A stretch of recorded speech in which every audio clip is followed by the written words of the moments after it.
Alrighty, hello and welcome back to a Harry Potter book podcast. We are your hosts, as usual per se, and we're going to be doing a commentary on Prisoner of Azkaban. The movie. Which is kind of funny that you the started stage this play. off as... I mean, in all fairness, you did start off with this is a Harry Potter book podcast. Instead of saying hello and welcome back to Journey to King's Cross, the name of our podcast. I'm all over the place today right now. I'm super excited. This is one of my personal favorite movies out of the entire lot. So, Hey! We're going to apologize in advance. We could not leave our puppy unattended upstairs. So she's on here with us and feeling quite playful. yeah, I think the cat just took off though, so we should. Because Pixie wants to come snuggle us. Mm-hmm. But it is Makoto about is bedtime. gatekeeping. It is about bedtime, so she'll settle down here soon. Anyway, we have everything set up and ready to more or less go and everything. We've got it set to 000, and when we say 3, we're all going to be basically hitting play button on our respective devices and stuff along those lines. Hopefully. I said go, right? 3, 2, You said in 1, 3. go. Go. I think I'm on a bit of a delay, and Uh-oh. you don't have it on the play button. Okay, hold on. Okay. Plus our headphones just powered off. Seriously? I heard it in mine. It said power off. No, I heard the Harry Potter music. Mine powered off. Are you kidding me? Okay, so we're having some minor technical difficulties here. We've got a slight hiccup. We're going to try that again. We got the button on play for the... It's on play. Okay, Yep. so I've got it back to 0. Is that back? And that didn't even start, so we're good on that. Hang on. Hopefully I have audio. Well, 3, 2, 1, go.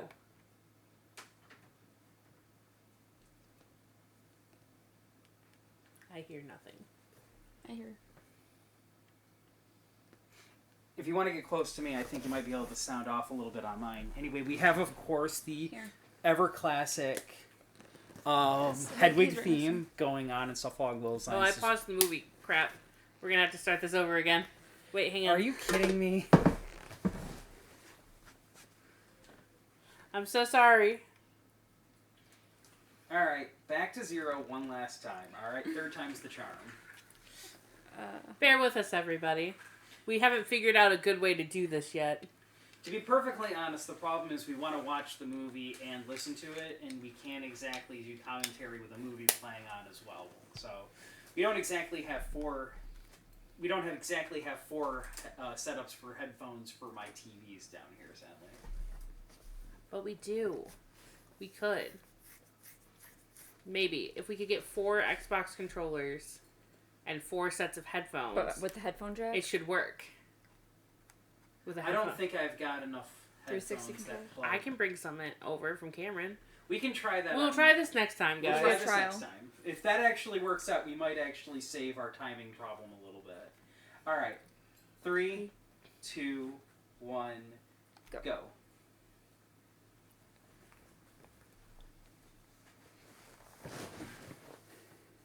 Okay, I have noise. Yep. All right, there we go. We're back from the start. We've, of course, got the signature song of Hedwig's theme going on. And, of course, the ever-darkening WB logo that pops up and gets a little bit darker every single movie. Of course, mine is off. For Again? some reason. No, keep going. I've got this. Oh, brother. If I have to sit between the two of you so you both can, go off of my headphones and everything, I think mine should be low enough that it shouldn't get picked up by the microphone too much or anything, so if there's any inconvenience and stuff. Now, this is a bit of a problem for me, because we're already kind of breaking the It's no cool. magic I got outside me linked up. of the actual...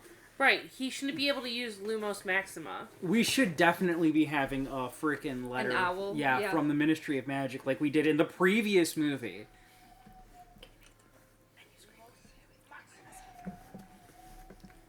Ooh, can I Any- get garlic parm?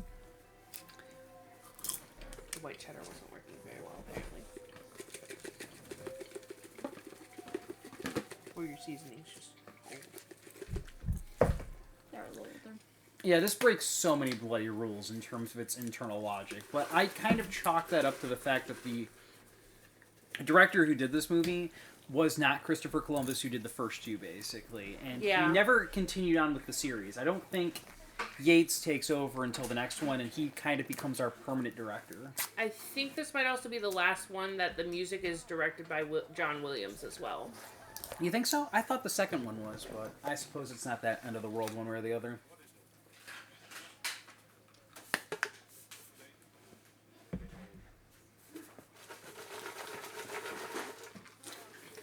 Of course, Aunt Marge pops up directly and is already here, basically. We don't really get a lot of the stewing part of this whole thing, since a lot of the conversation about the pamphlet takes place a bit beforehand. Yeah. You can already tell Petunia does not appreciate the dog at all, if you pay I attention to know, some of she's her visibly cringing when he, like, jumps up to lick at her. Especially in this next scene. Which, Yeah. to be fair, this dog is not trained well. He is very ill-mannered. Definitely. Oh, that's an old school TV in the corner there. Straight out of the 90s. Mm-hmm.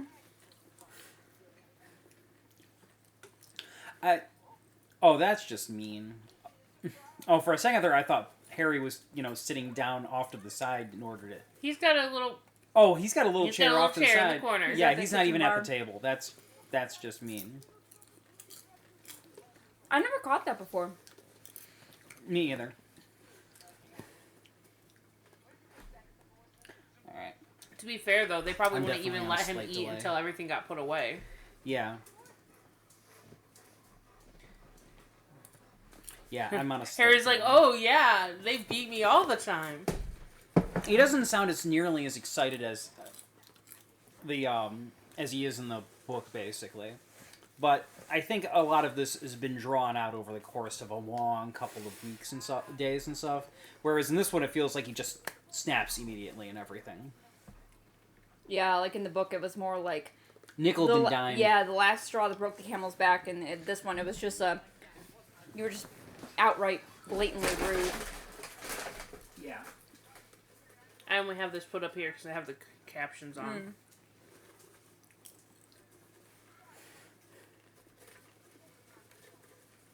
And now attacking the mom.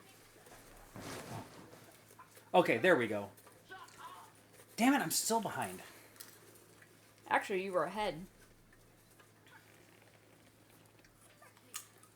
Alright, here. I'm gonna try hitting that 10 button again. Kanji, what? You're being so weird.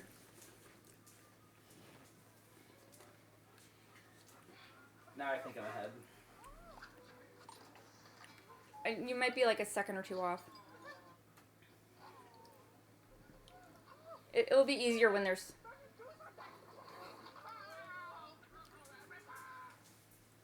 Oh, you were way ahead. Also, I like how Vernon, like, you can see on his face he knows what's happening. He's like, gosh darn it, because he can't do anything about it. This is annoying. I really do apologize. We're going to be a little bit off on our commentary. Give it here, I'll good fix at it. Alright, if you want to try and fix it. I go fixed for it. mine. We mess ours up all the time because I accidentally touched the headphone. If it was just a couple of seconds off, it wouldn't really be bothering me that much. But I have to admit, Aunt Marge is a lot smaller than I imagined she was. She doesn't really look like a female version of Vernon in this at Yeah. all. Which is fair. There you go. All set. Perfect and aligned.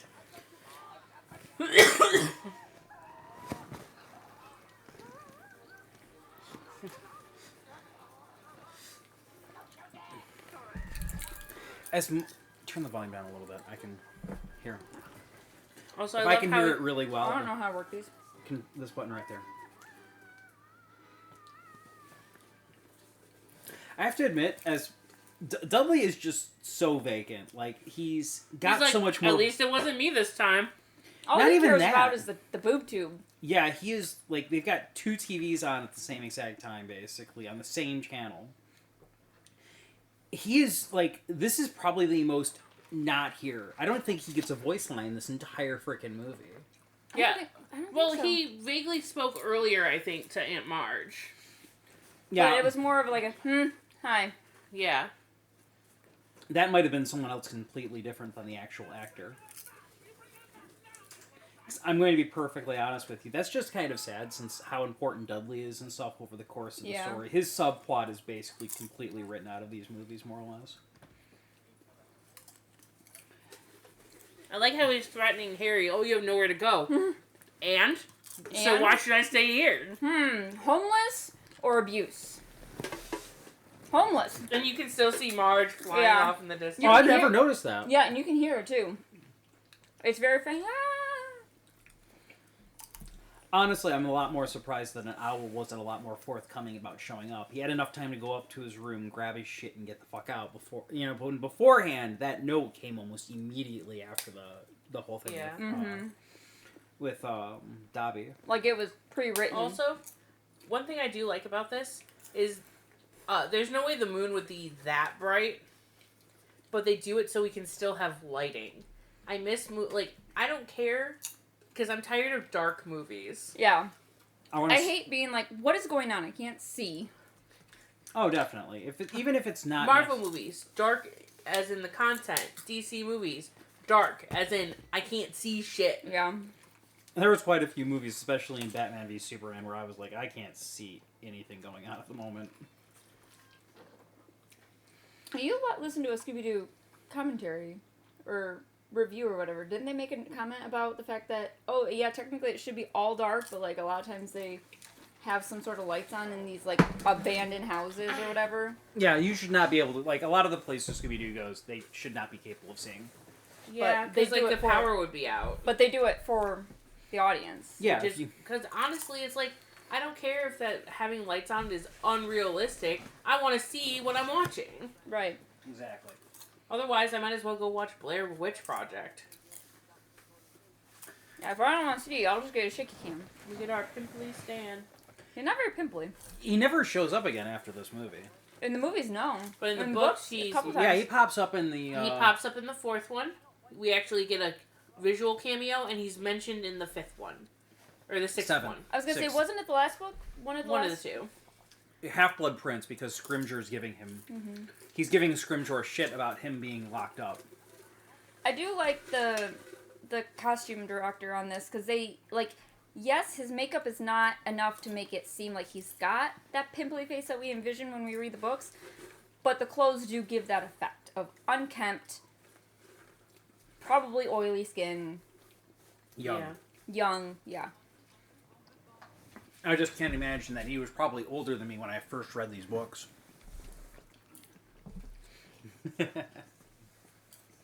I always took him as a just out of Hogwarts. You get the close-up. There's and a close-up with the pimples, yep. And of course, we have... Yeah, Tiggerwin! I know he's not in, like, it might even be a little racist, to be perfectly honest, but I do like the little added color of the shrunken heads throughout the course of this movie. They never show up again, but still. It's fun talking to the shrunken head at Universal. Mm-hmm. The fact that he managed to stay in Universal but couldn't be brought back for the movies. Yeah. But we also have our DVD menu for those of you actually watching this on DVD, because I really do miss the more lively DVD menus and stuff where you can basically just sort of have the shrunken head there and the movie stuff and everything with all the extra scenes and stuff. All the while zooming across London basically in a 3-story high purple bus. One other unrealistic thing is the night bus in this movie is a triple-decker. It's only a double-decker in the books. Oh, yeah. Really? Pretty sure. I believe it. 4, 3, 2.5, 3, 1 3/4. Bam. I love how everyone else is just, like, stable on their feet or sleeping soundly, and Harry's, like, getting thrown around like he's on a roller coaster. It is a nice touch in the fact that, of course, Sirius Black is officially mentioned now, even though he's supposed to be on a TV episode with He was on the Muggles. Muggle TV. Yeah. Ironically enough, somebody pointed this out for me, is the fact that Vernon doesn't like Sirius Black should be a damn good indicator that he's not the bad guy. Yeah. Right. Because more often than not, usually if Vernon likes a person, it's not a good sign. Vernon would have liked Tom Riddle. Didn't they make we made a comment, or Harry made like that comparison Yeah. at some point that Vernon and Riddle would get along well. If for no other reason that Voldemort would be able to play him like a fiddle. But, yeah. I think they did the triple decker specifically to make it a little bit different than the regular Muggle buses. Because the Like for wizards this one? can't be anything... Actually, you know what I mean? They gotta be more... Yeah. You gotta be extra. Guys. Long Why the lonely faces. kisses? I do love how magic just sort of twists itself in the Muggle universe in order to avoid causing an issue. And we're back on there again. How often do you think they have to have the brakes done on the Knights bus? They're magic. I don't think they need to worry about it. I'd like to know where the bus stop is for Nocturne Alley when you can walk into Nocturne from Diagon. Yeah. And it disappears and goes off in the distance, and I hear the cat noise as well. Also, this doesn't look like Tom. No. They At did all. Tom dirty. Yeah, I don't understand. Like, I did not even realize it was Tom when I originally Also- watched this. A wizard doing wandless magic, stirring his food. Reading was For it tea. Stephen Hawking? I think so. Something quantum physics or something theoretical. The fact that there is, like, that guy is just, like, put in there and everything is just, like, the most expanded, like, background character in the movies. Brady, will you move my phone so your cat doesn't, like, paw at it and Dang it. pause the movie? That'd be hilarious. Anyway, of course, we get Hedwig finally getting to show up and everything, even though technically Rather she was smart bird. supposed to... Yeah.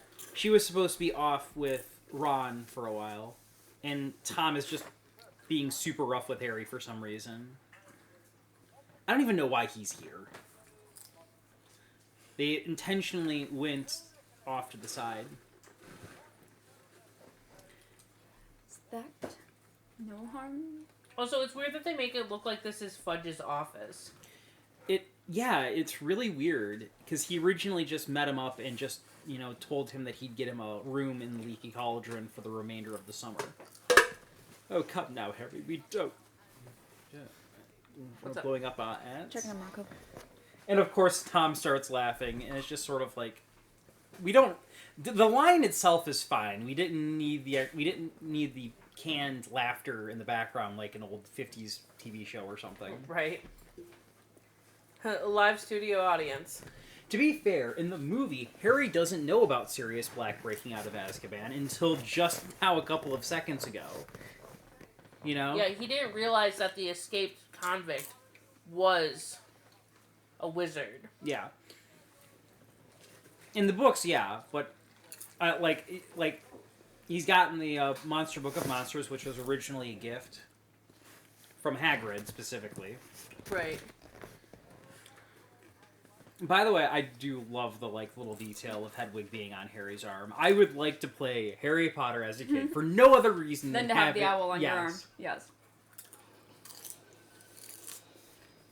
being able to look out and see like Muggle. Which at London. least with him wearing the hoodie like that, there's definitely you could hide the guard because Oh yeah, those you talons. have to wear a bracer when you're dealing with birds of prey. Those talons will rip you to shreds. Easy. Add that onto my list of things I'd love to do is be able to have a bird on my arm that's that big. You know, I almost said that those tentacles on the book looked spider-like, but they were almost like octopus tentacles. I was thinking Kinda. spider, to be honest. Oh, I did at first, but then when you look at the bottom ones, they had suckers on. Interesting. Mhm. It's definitely a monster of all kinds. Mhm. Probably more of a chimera than anything else. Because of the fact that, like, Harry has all of his books and stuff taken care of, we do miss out a lot of the humor when it comes to, like, getting Oh things. yeah. Fury and Fortescue, the ice cream Is that guy. Makoto? Yes. Where is she? She's up the stairs and can't get all the way up. Oh. Yeah, so we of course do have, like, Hedwig being, like, damn good comic relief in my personal opinion. I really wish we got more of her throughout the course of the movies. Poor book. This baffles me. I want to know what was in that room. Because they make it look like the book is upset. And then Harry But- comes out of a different door. Yeah. So, Oh. there's a rat, Scabbers and and there's Crookshanks. Crookshanks. Get him, Crookshanks, get him! Yeah, but we don't have the rat tonic thing. We don't have the conversation about his rat falling apart and everything. So it makes. Easy.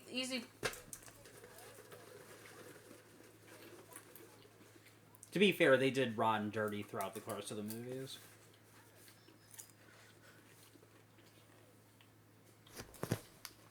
Hermione's reaction there was kind of weird. There's Like a she reason. forgot her line for a second. It's like, Harry! More like she's like some of her expression could be a little too affectionate. Like she's angry at Ron, and then she sees Harry, and she's like brightens up immediately, basically. And it's just sort of like it's really obvious the movies had an agenda when it came to Harry and Hermione. This is one of my favorite movies also because we get more twins in it, and I love anything with the twins. Fred and George are like grossly underrepresented in the actual like movies as well. That's part of the reason I'm okay with the TV show thing, and only on the hopes that we get more of those amazing moments in the books that had to be left on the cutting room floor. Yeah. Because like that's another thing is Harry spends like a good 2 weeks in Diagon Alley before the Weasleys show up. Yeah, we get a brief moment of them being in Egypt and everything, which Harry already technically knew, and that newspaper clipping is a lot more relevant in the actual books than it is in the movies, because they never mention wondering how... I think it might be... We'll get to that when we get to it. Also, I feel like the reason why we see so many, like, wanted posters and everything so frequently is because they're like, we paid so much for this actor who only shows up at the end of the movie. So, we should, put his face everywhere to get our money's worth. Hey, there's Gary Percy. Oldman. Yeah, and you can see Percy actually, like, getting some water out of a floating... Kettle? Yeah. Yeah, like, I didn't notice that before.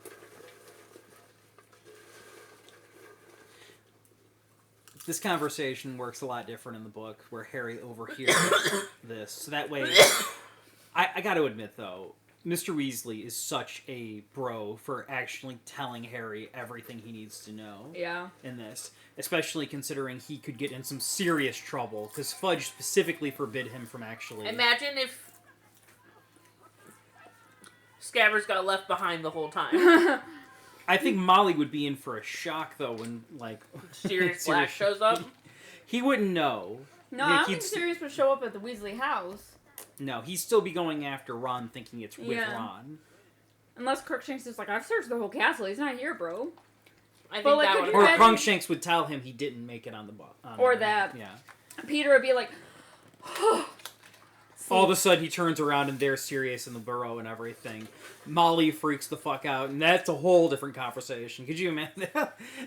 Questions. You think Molly could take out Sirius Black? Yeah. Especially since I don't think he has a wand in this movie. No. Yeah, he has to borrow some. I think he uses Ron's wand at the end of the movie.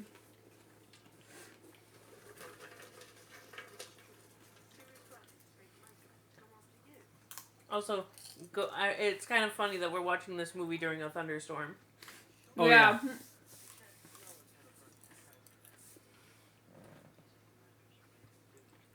Okay, that's interesting because Scabbers is definitely a lot more visually... Oh, that was weird. The brakes hit... Scabbers actually is looking up with his mouth open a little bit. But yeah, we see Scabbers a lot more.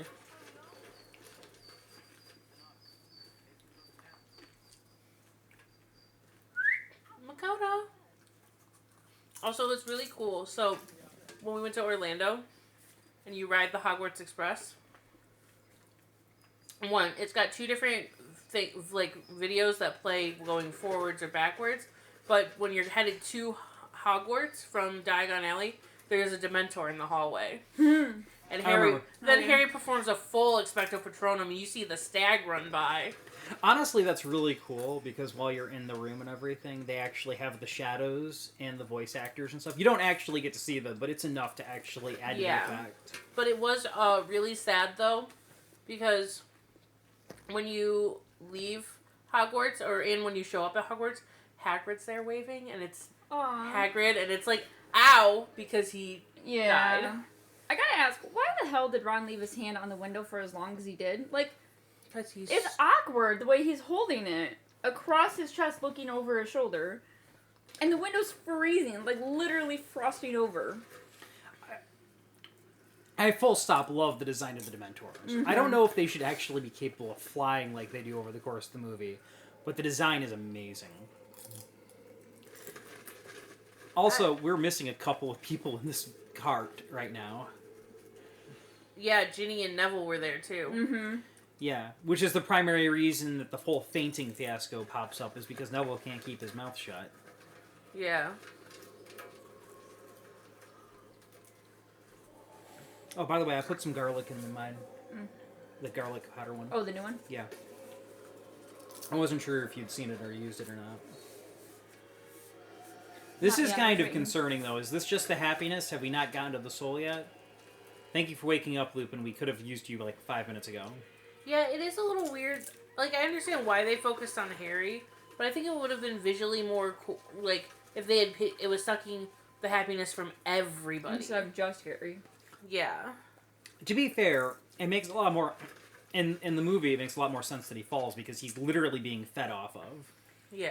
Whereas in the book, it's kind of expected that it's just the Dementor's presence, and it's not actually eating... It's not feeding off of him, it's just staying in the area it too is long. feeding off of the happiness, but it But- doesn't... But it's not like he's Not active. an active feeding. But that looks like he's more ready to take your soul. He's Mhm. weakening you on purpose to then kiss you. Yeah. I Honest- do like, because in the movie, or in the book, didn't he, like, wake up on the floor of the train car? Yeah. Well, he did, yeah. I like how on this one he's at least on the seat. Like, Well, there's room now. They got Yeah. rid of Neville and Ginny. Yeah. Also, I love Lupin. Great actor. Really weird to see him playing Ares in the Wonder Woman movie. oh yeah, that's right. Oh, yeah. It was really weird when he popped up at the end of the movie, because I was like, there is no Ares. And I was like, oh, that's an interesting twist. There is no actual, like, big bad or anything. It's just her dealing with the nature of man. And then Ares pops up And as you're an like, actual... oh, it is Ares. Oh, okay, alright. So she was 100% right. Okay, that's... Alright. I mean, it's also Wonder Woman. She deals with gods on a daily basis. I know, but you never know when it comes to the actual live-action movies. What way they're gonna go. As much as I give the Harry Potter movies crap and stuff along those lines for all the things they cut, they are very true to the actual books as best as they can, given the time. We get the frog choir. Mm-hmm. Ooh, which it was another really cool thing. I will put it in the videos. I'll make a compilation video for YouTube. They have a frog choir at Universal, but it's cool. To be fair, this is cool. And of course we get Flitwick's new And design. he's in it. He's into it. He's having way too much fun. It is cool that he's going to be Flitwick again in the show. I know some people are upset about it, but I'm just sort of like, how many actors can honestly play Flitwick, though? You're kind of limited in your options on that one. Yeah. And if you could bring in the gentleman himself, who's responsible for playing the role of the entire movies and stuff, why not? Mm-hmm. Yeah. I just... It's like, it's still just one of those really hard lines for everybody. It's like, Harry Potter is so fundamental for so many people, and it's like, just because, like, the creators just kind of ruined it for everyone. You know? I mean, And I'm choosing to separate it from, like, I'm choosing to acknowledge that she's a terrible person, but I'm going to still enjoy Harry Potter. let's see here. I do love And this is the movie that people started following for Draco instead of Harry. He's too good looking for his own good. The funny thing is I think he was supposed to be portrayed as much uglier in the actual books. He's supposed to have a rat face. Yeah. I do actually kind of like the... Jeez. I like how McGonagall is the one who nudges him to stand up. She, like, smacked his shoulder, and then he does it, and then she looks at she gets annoyed at the table, like... She didn't really think that But one she through. didn't, like, react to the table physically. Like, She the just other... was like... She just gave a look. Like, table? Don't Like do it- that. Yeah, like it was the table's fault. How dare you betray my friend? Come on, Pixie. She can't make I up her love, mind. like, the little extra visual flair they have with Dumbledore actually, like, messing with the candles during the speech. Yeah, and of course this is the first performance of this Dumbledore. Terribly sorry, we cannot remember his name super well, but yeah, I'm still really heartbroken we lost the original. I felt he was perfect casting. He was, but he also didn't want to do the movies because he knew he wouldn't be able to do all the movies. But I think it was his granddaughter threatened to never speak to him again if he didn't do it. He is still the Dumbledore I think of whenever I'm reading and listening to the books. Yeah. Though, nothing against the gentleman in question. Yeah. Yeah, the little, like, candle trick. He's just... This also- one's a little too Gandalf, if you know what I mean. Yeah. Which is fine, though. I Richard mean, Griffiths. Gandalf... Yeah, Gandalf No. is... That's for him. is- Michael Gambon. Isn't this, like, the end of, like, the... Like, I don't really think we see much of the fat lady after this. Also, you can Movie. see...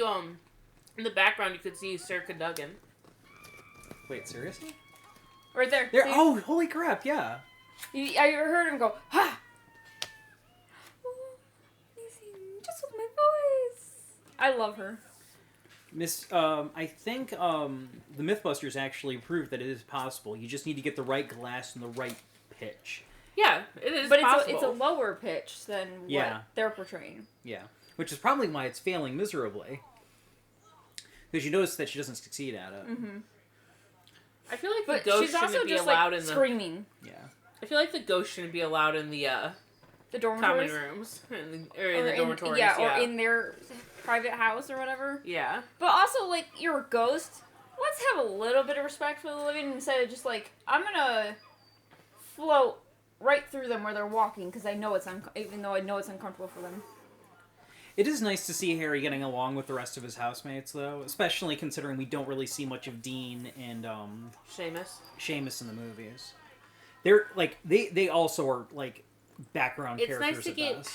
I hope we get we get a little bit more of that in the TV show too, where we get like normal moments Yeah. where not everything's to progress the plot, you know? Oh man. It's so Aw, spooky. Look at her. Aw. Her own little Crunchshakes is hanging around down here. But she's not orange. She's a tuxedo. Yeah. My Crookshanks is at home. And of course, Also, this poor fucking bird. you would think the animal would know better than to get close to the Whomping Willow, though. You'd think enough species had probably died. I do find it a while, though, that they just, every now and then, they'll set the scene by showing off the Whomping Willow. And, of course, Trelawney. We don't get the entrance to her actual room in this one for some reason. It's also different because in the books, there's a trap door. Yeah, that's what And I a was ladder? mentioning. Oh, yeah, I that's what said you we were don't saying. have the entrance into her end. Yeah, It's also supposed to be a lot foggier. I expected, like, they just needed more a couple of... incense Yeah. and they should have been all on like the same level on the floor. I think they are. It's just that they've got it platformed so that way she can actually focus on everybody, which makes some sense. Well, that's what I'm saying is everybody. I feel like in the book it's more described. They're all on the floor, sitting on different cushions and stuff, but they're all on the same level. Hey, Hermione just popped in where she wasn't before. I do like that they do like wide shots where you can definitely, if you're paying attention, she's definitely not there, and you see her kind of adjusting her robes. Yeah. Hermione not being a big fan of this class is also pretty on point. I don't think we get much of the divination class after this movie in the movies. I don't think she shows up at all. No, because later. they don't even do. Do they do when Firenze becomes the teacher in the movies? No. I didn't They think don't so. show friends. Yeah. But they show her getting kicked out. Hogwarts is my home. I hope don't they think- do that in the show. Yeah, I don't know about that though, because Firenze would be expensive at the best of times. Yeah. I don't think they care. I think they did say that they were spending more money on this TV show than they ever done for any other TV show. To be honest. They better. Oh no, they have. They've gone on record. And here's something: if Disney can do their Centaur for Camp Half Blood, we can have our Centaur in 2 movies. Yeah. We'll have to have them for the final fight and stuff along Right. those lines. No, and it won't be just one. It'll be quite a few. I honestly, I would love to actually visit the castle that they had. I don't know if this is actually an actual castle or not, or if it was just. I think parts of it was the Great Hall was definitely in. Okay, I think it's Yeah, I think Edinburgh there was a Castle, castle that they did film in, but not but all a lot of of the castle in the shots is one that they built. It's Yeah. also this castle is also different than the castle in the first two movies. I think this is the movie where a lot of this starts getting locked down in terms of location, visual, and stuff. True, because they changed the location of Hagrid's hut. Because Yeah. in the first two movies, his hut is on ground level with the castle. Whereas Yeah. now it's a little bit more off. This the is more of distance. like a cliff, but I feel like the grounds layout of the castle changes just a little bit too, because I feel like in book 4 and 5, like there's more of like an open vestibule. Hagrid's got a lot more control over his classroom in the movies. In the books, Malfoy is capable of basically running roughshod over him, which I feel is unrealistic given how Hagrid treated him in the first movie and everything. That looked so fake, Neville. Come on, dude. You could do better than that.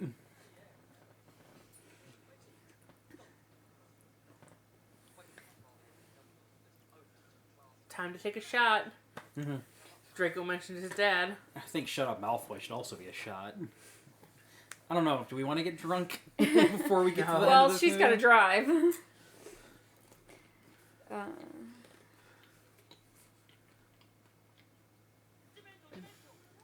Harry's instinct, turn around, draw his fucking wand. So Oh yeah, real fucking funny, man. Dude, this guy's strapped and ready to go at a moment's notice with Malfoy. like this just seems like a bad idea. Okay, so I will admit that they do, I feel like, in this Jeez. movie, play up some of the fans' tension of Draco and Hermione. Because, like, the way she just, like, makes the face at him, like, so funny, is one of those weird, like, Yeah. tensiony, weird moments that people misinterpret. To be fair, we like when this came out, the fans were all horny teenagers and stuff along those lines. We have a good-looking guy and a very strong-willed girl and stuff along those lines. And enemies to lovers is a very favorite plot line for many fanfiction no. writers. Not even in fan fiction. I feel like it's a pretty In general. prominent trope in a lot of Yeah. books. Now, Just in general. But like everybody takes a step back. I think Harry intentionally. Ron, why be a Push best this forward. friend? Dude, bro, home of the brave, my butt. Seriously. Not gonna lie, if my best friend they all step back and then my best friend's like, go. Pushes me forward. Also, that's terrible. If he does he bow back? Great, you can touch him. If not, well, we'll get to that later.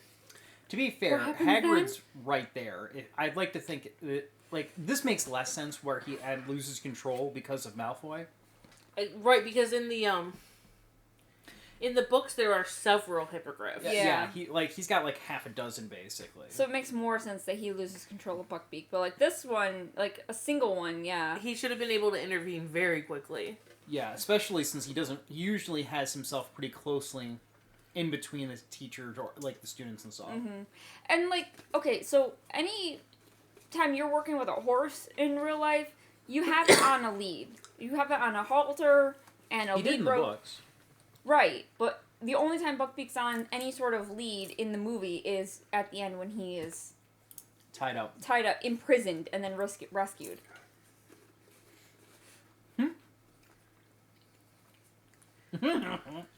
The look away, then looking back. You could Rupert Grint does not get enough credit for his facial animations. I know they did his character dirty and everything, but he does good with what he's got. Okay, half the scenes though I've seen him in so far in this movie, he looks like he's gonna be sick.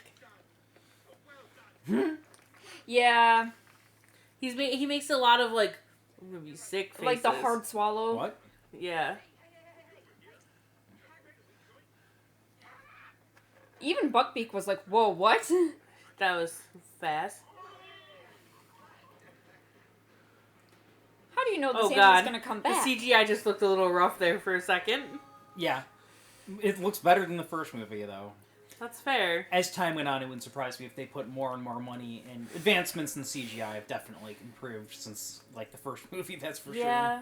Plus, it's one of those things that it's like, CGI is one of those things you don't really notice unless it's either really bad to start or you're watching it later. Because, like, when this came out, it This looked looked amazing. But now that we know what to look for in CGI, and we can... You know what? It's because we're getting trained to spot CGI because of AI. Well, not only that, but like a lot of the CGI stuff, the color is off from real life. That's Just true. slightly, because I don't remember where I read it, or I might have been looking it up because Rose, our daughter, was asking me something about Jurassic Park with the T-Rex being a robot. But obviously not all of the scenes were the robot. Some of them were CGI, but they made sure that it was the motion scenes between robot to off camera, and like they went in and made sure that the colors corrections. matched. Yeah, because the thing because the light, it's the lighting. Yeah, the lighting. That's because usually... like just there on Harry's hand, like you can tell the lighting is off, not by much, but it's off between the feathers in his hand. Like the tone, Yeah, the shading should be different. that is, I think, the number one thing for most CGI is getting the lighting and the shadows right. Yeah. To be fair, though, what we just witnessed was a beautiful scene with the whole trip out over the water. And Oh everything. yeah, absolutely. Definitely a lot more than in the books and stuff. Okay. So this makes sense right here about why he wasn't able to react, actually. Because Draco pushes his way up, and Hagrid's interacting with Harry. Yeah. Because, see, Hagrid knows immediately that something bad is going to happen, because he's like, oh, shit. Malfoy's being stupid. Yeah. Hagrid, like I said, has got so much more control over the situation. But if you... Oh, we just saw her time turner. Oh, Yep, shit. we did. Yeah, sorry, I got distracted. We just saw her time turner. But I was gonna say that She's not wearing her full... her uniform. I think it's an unnaturally hot day because even like half of the students don't have their Yeah. robe top, their So outer this was robe probably on. filmed in pieces, and they wanted to... it was a costume slip. Yeah. Because... Oh, no. Or- I believe that time turner flash was intentional. Oh, yeah, Because like every absolutely. time you see at the end of the movie, she's not wearing her uniform. She's in street clothes. But what I was gonna say before I got distracted by the time turner is, yes, Hagrid has very good control over Buckbeak because the way you see him interact with him is the way you should train animals. He's not being negative. He's not being abusive. He's firm. He's loud enough to get Buckbeak's attention, and then when Buckbeak listens, he gets a reward. He's like, hey, you, good, go. He basically said, Buckbeak, focus, good, and then gave him a treat and tossed it away so that he could go get distracted with that. Like, that's great animal handling. Yeah, especially if an animal's in a current enraged state, you don't want to put your hands on it. You want to get the animal away from the situation. Yeah, but, like, if you think, coming from a vet med standpoint, like, there's negative punishment for training is never good because you're building fear instead of trust. So like the animal's going to be more likely to hide the behavior or just run from fear instead of actually listen to you because they trust you. Yeah. I do like that they kept this scene in the movie. We miss out on the whole scene with Peeves, though, and the fact that this is supposed to take place in the teacher's room with Professor Snape. Mm-hmm. To be fair, though, Peeves hasn't been in any of the movies. Yeah, But I think they confirmed that Peeves will be in the show. Mm-hmm. Because, like, honestly, what's the point of remaking it into a TV show if you're not even going to include Peeves? Yeah.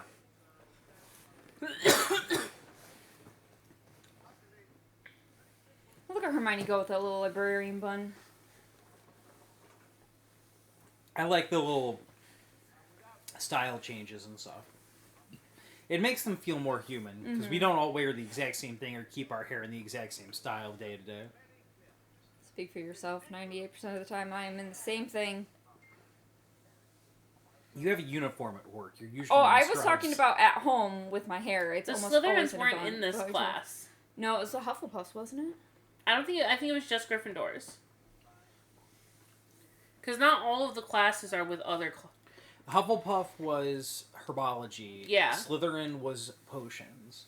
Seems as though some classes go longer than other classes, and so they have multiple houses in the same room. That would I don't- make sense. Like if potions, it takes a while to get through potions. So you would have to do multiple classes there.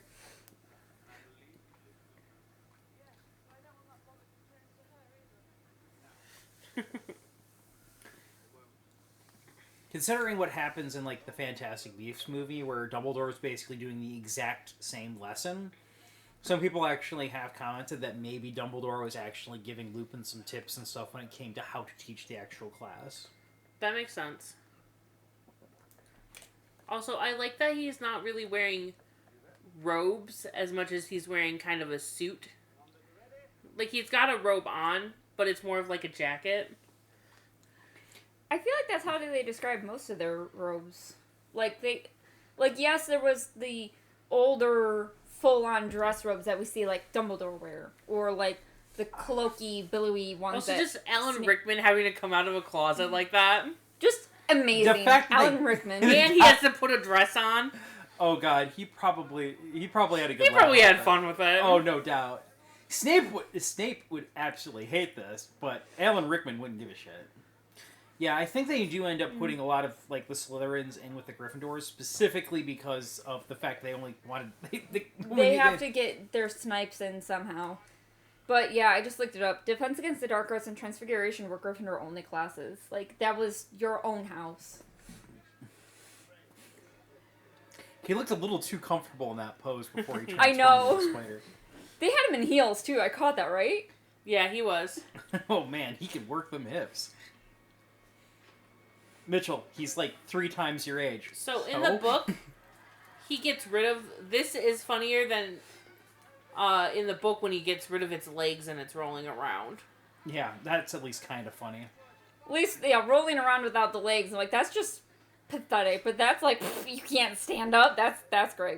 What harm are you gonna do to me? I love the little extra who's like, "Oh, I've got this," and then turns into a giant freaking cobra. Yeah, I think it's one of those things that's like you don't quite realize what you're actually afraid of. That's still That's pretty still scary. Yeah. I hate snakes. I'll take the snake over that. That's terrifying. Like, great job, props, because that's terrifying. That really went creepy. And even Harry's sitting there like, what is this going to turn into?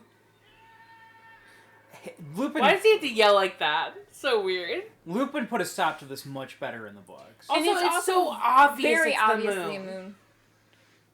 But you know what? He reacted very quickly with it. And so by the time a lot of students had looked up, it was probably already a balloon. Well, I guess he is wearing like full-on robes. We see in the shots earlier, it just looked like it was like halfway down.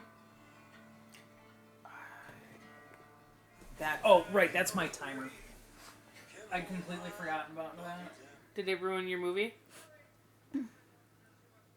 Yes, it did. I Okay, figured give it it here. was it. I'll fix it again.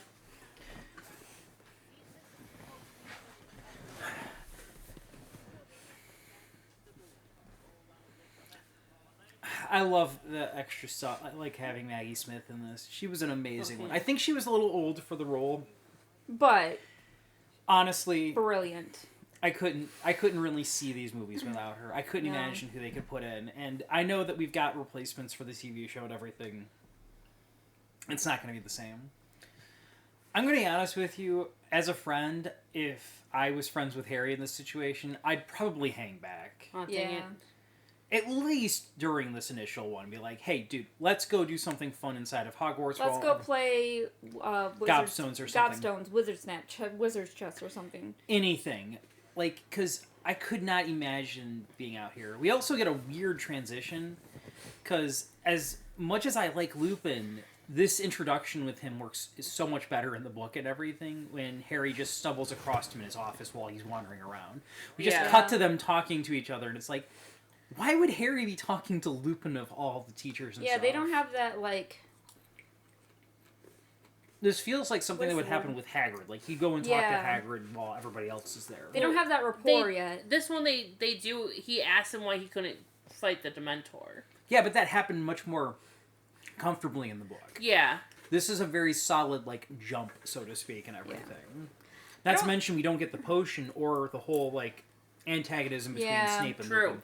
Like, that's the gonna- Wolfsbane Because potion we is don't almost see that at completely all. cut out. Yeah, I don't About think, the Wolfsbane potion. I think they mention it, but it's not. Lu- Seen. yeah.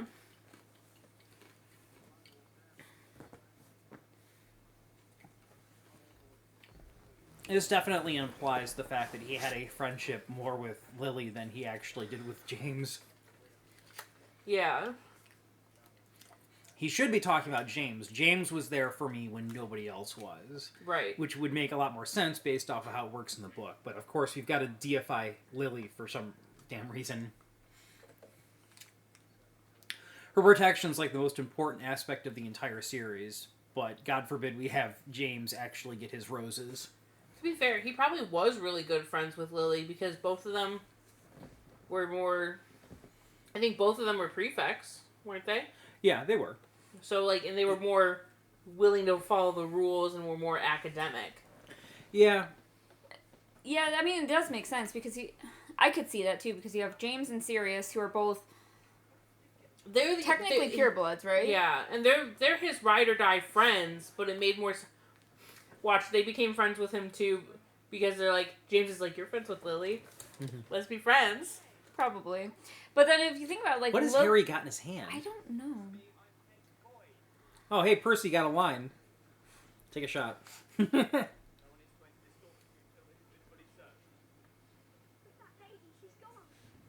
I Hey, feel- Ginny got a line. saw Sir Cadogan. He is, like, so not utilized at all outside of the weird background stuff. Yeah. I think a guy just, like, went and, like, covered some eyes of some Mhm. younger girls. He in the did. bitch. Yeah. Yep. Oh, There's giraffe. a giraffe just walking around. Through like 8 portraits at a time. There's There's Sir Sir Cadogan Cadogan. again. Through like 3 pictures. Dude, I would have been like, can you go back to your own portrait, please? Can we spell him to stay? The portrait stuff makes the little, like, I never noticed that before. the people that were the people who were doing the special effects were having a little too much fun.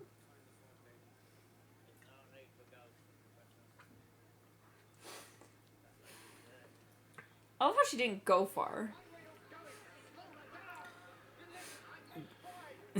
Percy's Oh, just I think getting we are a completely- little off, but that's okay. Why are some of these portraits like so zoned in? Like terrifying. Like there's one that was just an eye. There's one that's a monkey in a cage and it's a giant portrait. They had to do a lot of work on this one because apparently they actually did have a real hippo, and so they had to be very freaking careful with this. Oh scene. my gosh. Why? Why No. would you do that? I don't. I could be misremembering or something along those lines, but I do remember there was something about that scene His they had cat to be very didn't careful. look real. His Well- cat looked like one of those animatronic puppets. A little bit. It did look real, but also like I'm looking at it going, that's not a Maine Coon. That's not Mrs. Norris. It's just a fluffy cat. Yeah, it's just a fluffy tabby. Oh, they had you could have bought a plush of Mrs. Norris Aw. from Universal. Meh. Does she have the red eyes? I don't know. I didn't look at the eyes very closely. You could also buy Crookshanks, and I almost got myself a Thestral plush. Oh, that'd be cool. I honestly like the Thestrals. They're cute. The only problem with this scene is that it does not show off Dumbledore's extra flamboyantness. Because they were all like purple, Purple, shiny. sparkly Yeah. He's- sleeping bags. He's like Dumbledore is very subdued over the course of the movie. Yeah. This doesn't look especially like after sleeping These bags look like as much cots. as blankets. Yeah, And a mat. yeah. This looks like how my kids sleep in preschool. I mean, like, standard blankets and whatnot, but...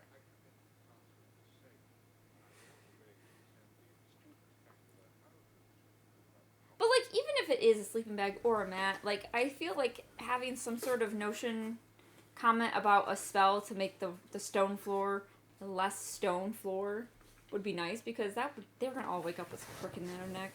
I love the background scenery. Yes, We're the slowly galaxy. zooming in, yeah. Hogwarts must be I out love in the middle this of tree. nowhere. Oh, I love this I scene. love this scene with the tree. One leaf. One leaf Fall falling delicately to the ground, floating, drifting. has begun. Perfect. Touch. I They wish- all fall. Shake. Man, I wish trees would actually do that. That'd be nice. I love Because then I can just break it all at once. and be done. I would also love the little shake that the tree does. Yeah. It's kind of looking like a bit of a dog, to be honest. Yeah, I was thinking that, but that'd be cool. Page 394. I don't think we ever actually get a potions class with Snape in this movie, do we? Nope. Mm-mm.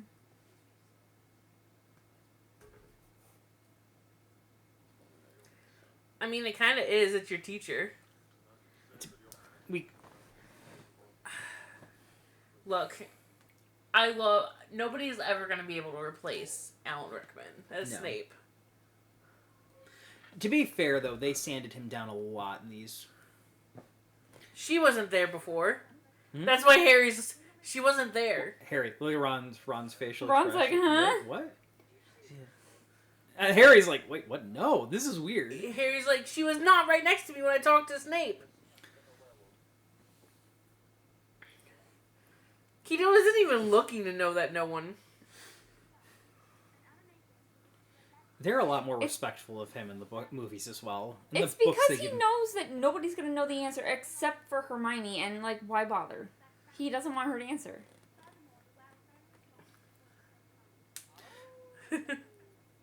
Not quite true, apparently, is it? What are you doing? Saving your life! And one of the bigger book divergences right here, Ron's comment, completely freaking unnecessary, and completely against what he originally said in the books. Oh no. Ron's just looking there dumbfounded at the screen like, huh?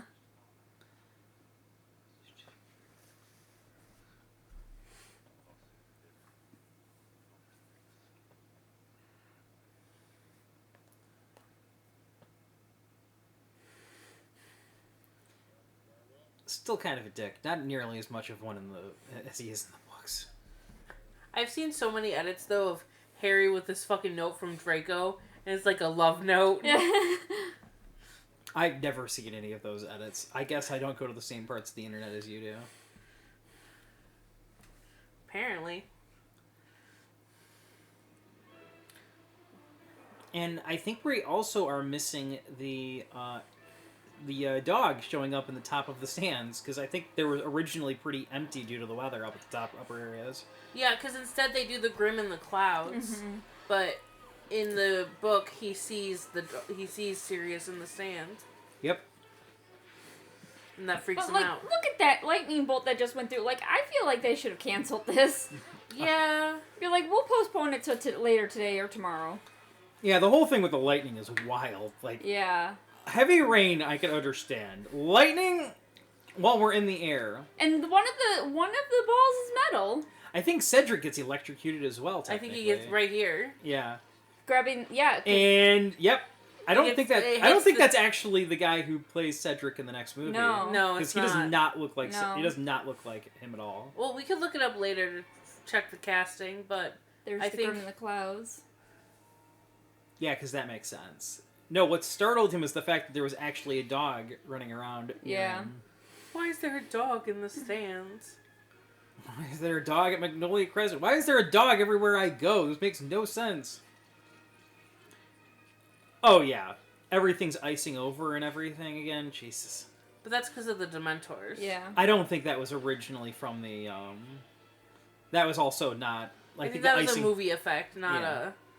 Well, I like that they did did the icy effect, because in the books, Harry's describing how it feels cold. Yeah. But in the movies, you don't hear the internal thoughts.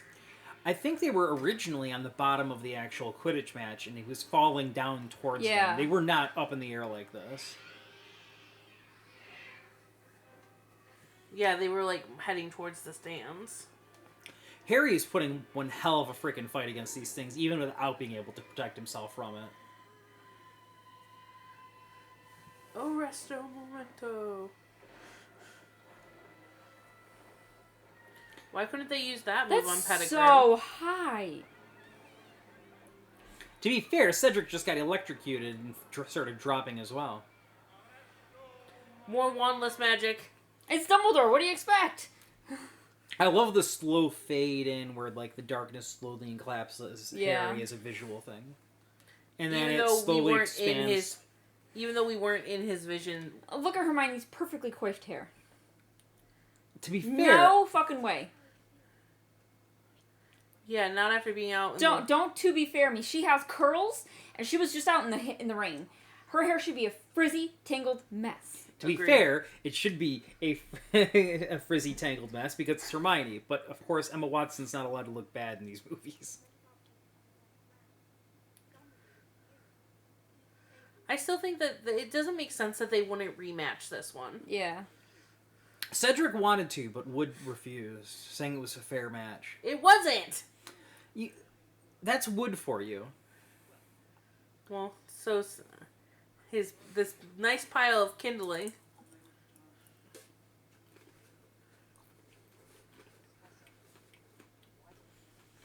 I do appreciate the visual differences and stuff along those lines, but this makes very little sense why they'd be out in the Forbidden Forest having this conversation.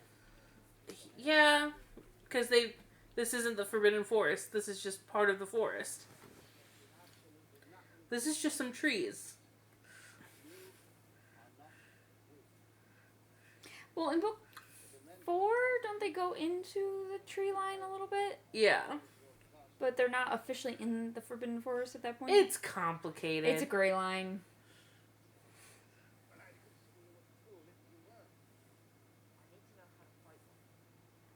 Lupin, why do you have a cane? It's a walking Hey, stick. Hedwig. Not the way he's using it. That is clearly a cane. Because it's the night after a full moon, probably. Well, we just had the scene where he wasn't available for his class. And he did just say, for now, I think I need he to rest. overran, overstretched his hips. Well, no, it's because it's, with the way that it's exhausting to transform when you're not... I still love the Hedwig transition. Like, we're moving forward in time, so we have Hedwig move, and as she's moving across the stream, the weather slowly shifts into a different time. I mean, that's a nice way to keep her One included. of our favorite scenes. This is definitely new. I do not remember a clock tower in the original 2 movies. No. See, now, I will admit that the Hogwarts we get here is the Hogwarts from the video games. Because the clock tower is in it, they have the courtyard like this, and everything. This makes sense they were able to find his ass. In the It's snow. the fucking snow! I know, but at the same time, Harry should know better than using the fricking thing. I think they end up finding him and giving him the map in the original books. Yeah. He knows for a fact they're at every entrance, and that Dumbledore explicitly stated that they won't be fooled by invisibility cloaks.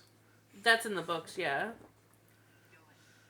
The fact that it's not is kind of a weird thing. I love how the twins were outside, building a snowman. No gloves, barely even a coat. You always had those kids that when we were teenagers that didn't have any freaking winter gear on. You remember the kid that was Also, at our somebody bus just stop that walked just wore by. shorts? Yeah. Sorry, Kimmy. Somebody just walked by and on the side while they're doing this. I forgot. They were like they know better than to get into the twins' business unless they want to be the twins' yeah, business. Yeah, it's probably because they've got the 5-tongue taffies. That was next movie. I know. Who's to say that whoever it wasn't their first test subject? Elvis? It looks like there was a V instead That of was with the type font. It's 'cause Elvis Dumbledore, headmaster. Because Hogwarts. no, it was Dumbledore. Because the U in Dumbledore wasn't a U; it was a V. It was the type font.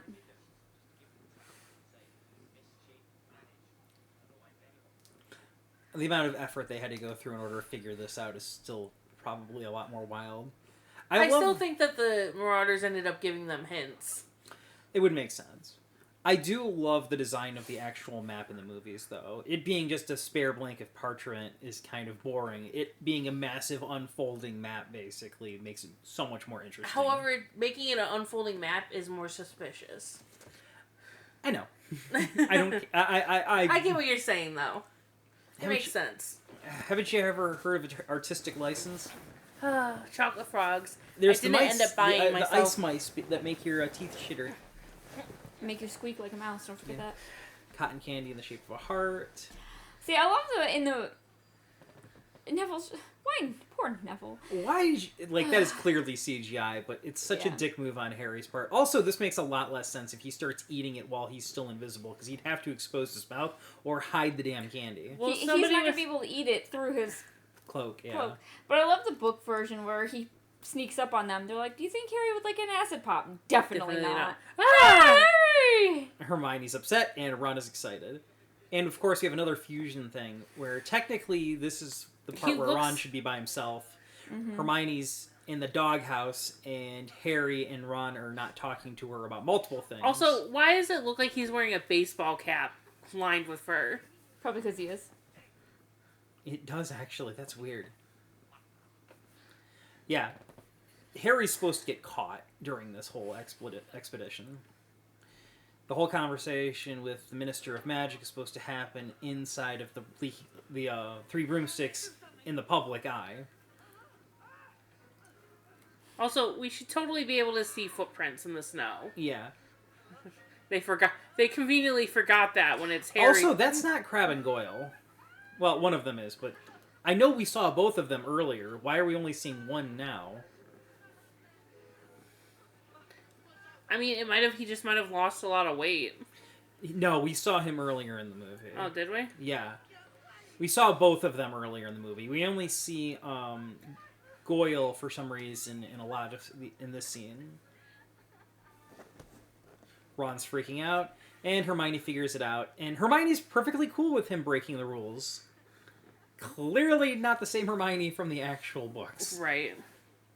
Also, Harry throws mud in Draco's face in the book. Not a snowball. Okay, but look, there's like a foot of snow on the ground already. That's fair. Obviously, this this originally isn't supposed to be taking place. Madame Rose Mercia does not look nearly as good as she's supposedly described. In the books, they describe her wearing like sparkly teal and heels, and yeah, I mean, she's and- kind of and wearing very, she's wearing heels, but and very voluptuous, from what I got the impression of. I can understand a teenage boy having a crush on a very bombastic woman and stuff. She looks like, a woman well into her 30s or 40s, not necessarily the type of girl you'd expect a teenage boy to have a crush on. 30s is so old. Oh, there's I said 30s and 40s. They can still be very attractive, Oh, but I definitely. understand I've what seen- you're saying. Yeah, She doesn't look like the... that makes no sense. Yeah, where else are they supposed to go get food? That's the only place you can get a butterbeer. Yeah, this whole scene is completely different. It makes a little bit more sense for them to be having this conversation behind closed doors. But yeah. I that think doesn't make sense either. She's just totally okay with the door. Hagrid and Flitwick are supposed to be part of this conversation as well. Which is weird that the Minister of Magic would be hanging out with teachers from Hogwarts, but, whatever. Also, it's weird that they're just lore dumping with her like this. In the book, it's a more natural conversation. Yeah. Like, yeah. They Like, oh yeah, do slowly- you remember? I remember that reminiscing. they were just boys, and oh yeah, they were all hanging together. Sirius Black and James Potter. Fudge seems a little bit sharper in this movie because he honestly seems like... At least at the beginning of the movie. Yeah, he's like... Especially like, during the "There's something scene, there." he's like, there's something there. He acts way too competent and stuff. He seems... Aw, look at the puppy! Oh, Never saw the puppy there before. I think the dog is actually actively watching Harry. I think, yeah, it looked like it. But then I don't know. It did look like it was looking at Harry. Makes you wonder if there's certain animals that are immune to the invisibility cloak. They might not be able to see you, but they might be able to... Mrs. Norris always knew when Harry was there. Mm-hmm. I think that was a movie thing, though. I love how they know to look for the footprints in the snow, and Harry just goes right through the carolers. Harry, dude, I know you're upset, but you don't need to be a dick. Why is someone in the middle of the village with a Highland coo? Why not? Maybe the cow wanted a drink. Maybe it's an animagus. Very possible. Maybe somebody accidentally transfigured their best friend into a cow. Who knows? Whoops.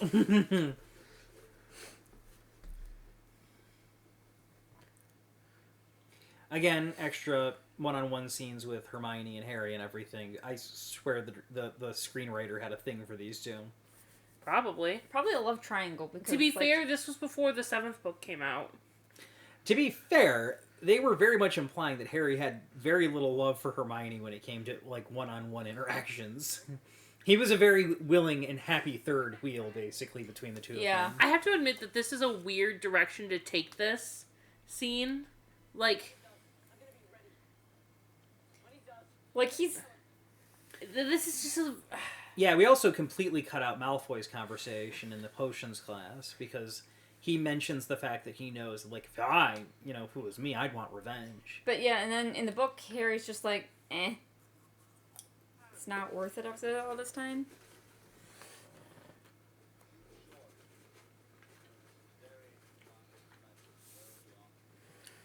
And this looks like they're doing it in Dumbledore's office. A little bit. Well, no, because it looks like... kind of, but also it's still the same kind of setup. No, From yeah, it really does look like his office because there's a door on both sides. The room where they have the class usually only has it to the one side because I remember it from the Lockhart from scene. Lockhart, yeah. You're but right. then all the orbs floating around, like, that's just, it's very Dumbledore's office. Even though it's not, I could see Dumbledore's desk being right where they're, like, right in between where they're standing. Watch, they just changed the decorations for it, and it really is Dumbledore's office. I could understand them reusing sets. Yeah, You know even though the I think you're right. I think they did just reuse the set for Yeah. it. honestly, though, I don't know what was wrong with the actual original classroom since we barely got any scenes in the movie for it. Well, change of director. I mean, Expect fair, it. but the sets should still be good. Like, then- and they do reuse a lot of them already. Like, They lost it. midway through the movie. What? Yeah, because We- they were in, technically, the Dark Arts classroom. Oh, yeah. That's why I'm confused as to why they don't just stick to there, considering it only gets a couple of scenes to begin with. They put a scene in the classroom that wasn't originally in the classroom, and then they put a scene that was originally in the classroom in another room. Although, to be fair, the scene that was in the Defense Against the Dark Arts classroom did not look like the Defense Against the Dark Arts classroom from last movie. Yeah, Doug. It is It looked kind of different crazy that the Bogart can still have the same effect. Like, Some people have theorized that Bogarts are actually baby Dementors. oh yeah, I remember that theory. Guys, be careful. It's that Bogart's gonna permanently become a Dementor. Which is a distinct possibility. Oh, you know what? Even if they're not, like, Bogarts might also be, like, a separate creature. Like, they have to feed off of enough fear To become, to become... like, it's an evolution. Yeah. That's why a Bogart can stay a Bogart for so long. I don't know why I was thinking Digimon, even though Pokemon would be a more apt description comparison. Well, What apparently... is it with boys and playing with fire? He's probably cold and wants to feel warm. That didn't look like he wanted to. He was one finger playing with the fire. Hey, build a man a fire, he's warm for a couple of hours. Light a man on fire, Also, he'll be warm for the rest I of his noticed life. For the first time, the candles have numbers on them. Yeah. I love the candles. They make absolutely no sense. They look like spooky candles I'd have for Halloween. They're spines. Exactly. They're time-telling candles, though. Also, curvy candles like that aren't very practical. Yeah, I know. Still cool. Wow, he gets it done a lot faster in the movies than he does in the book, that's for sure. We're on a time crunch here, man. It wasn't at a couple of lessons, and he was like panting at the end, like, one more try, let's go! And all he got was a Lupin's like- silvery mist. Yeah, Harry had a lot of... And Lupin's like, just calm down, it's okay, baby steps.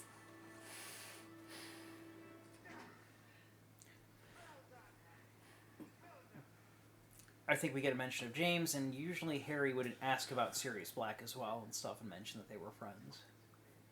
It is wild though, because Harry does have the pictures and stuff, and even has the wedding photo and everything. He could have made the connection between Sirius Black and his family Did a lot you sooner. notice how baggy his cardigan is and like stretched out on the bottom? Who? Lupin's. No, I didn't notice. Well, he's Like right before it's because it's to give the appearance that he's more haggard. well. I mean, and- he should be. A lot of his stuff was always really worn out, even Or to he a- had secondhand clothes and. Well, he doesn't. He having holding down a job for him is next to impossible, especially now that James is no longer alive to employ him.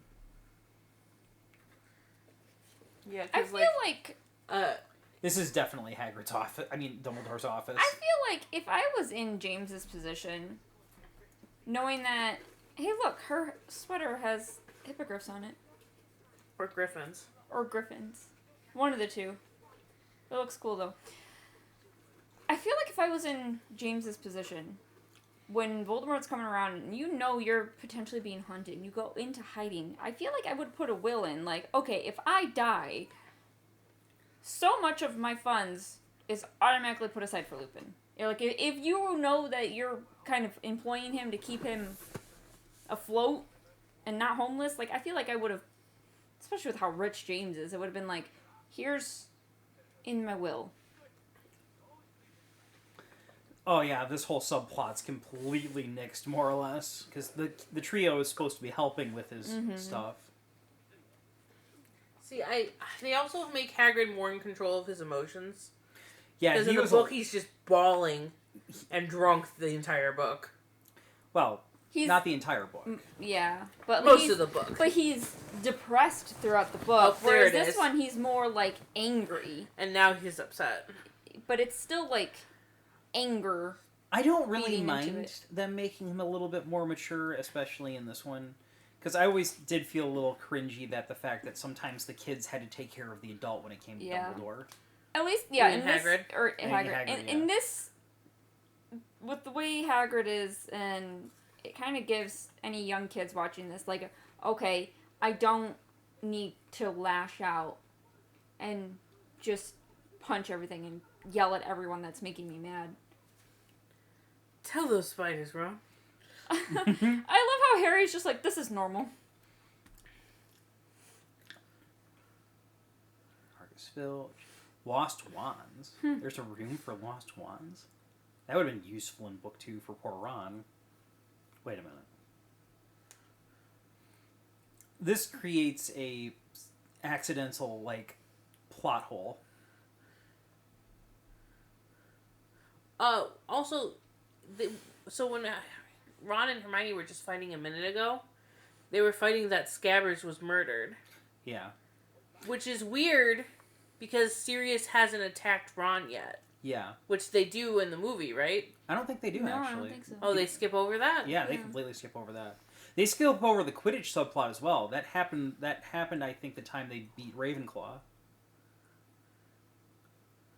Also, there's no way he doesn't see the fucking rat on the floor. Yeah, he's, like, you'd But- think that'd be pretty fucking clear. He's in the middle of the hall and there's nothing else in front of him. You'd at least be able to see movement or some eyes. But to be fair, I think he's looking up. Like, he's looking straight ahead. You feel But the you would view. s- Come on, yeah. I can look to the left and I can see things that are on the ground even though my eye vision is straight. Scared myself. You can at least hear the pitter-patter. Yeah. There is something there. There is something moving, and that would irritate me more than anything else. Although, I feel like if I heard the pitter-patter, squishy scratch of their nails, I would be like, wait, what is that? And looking more down.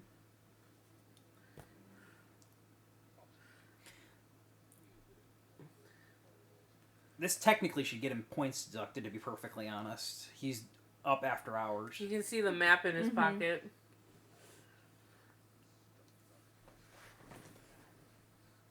How do you know? Nor do I. How do you know what your dad did? He could be a dick for all you know. I'm a dad, and I know for a fact I'm a dick. Yeah, but ask your children. Is your dad a dick? No. Oh, they're compromised. They're my kids. They're not allowed to be... They wouldn't tell the truth even if they wanted to. We, of course, miss out the whole insulting thing, which is kind of sad. The greatest. It's Revelio. Yeah, there's. Oh, we do Oh, get yeah, the insults. yeah. Never mind.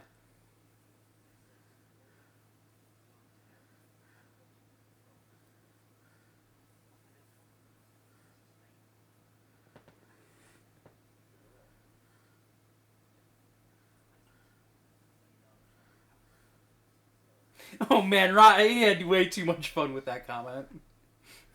The smirk on his face is like, all right, well, you asked for it.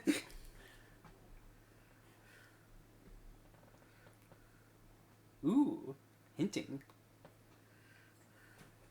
Oh wow, you can see Oh the yeah, I stars on really his can face. see the scars.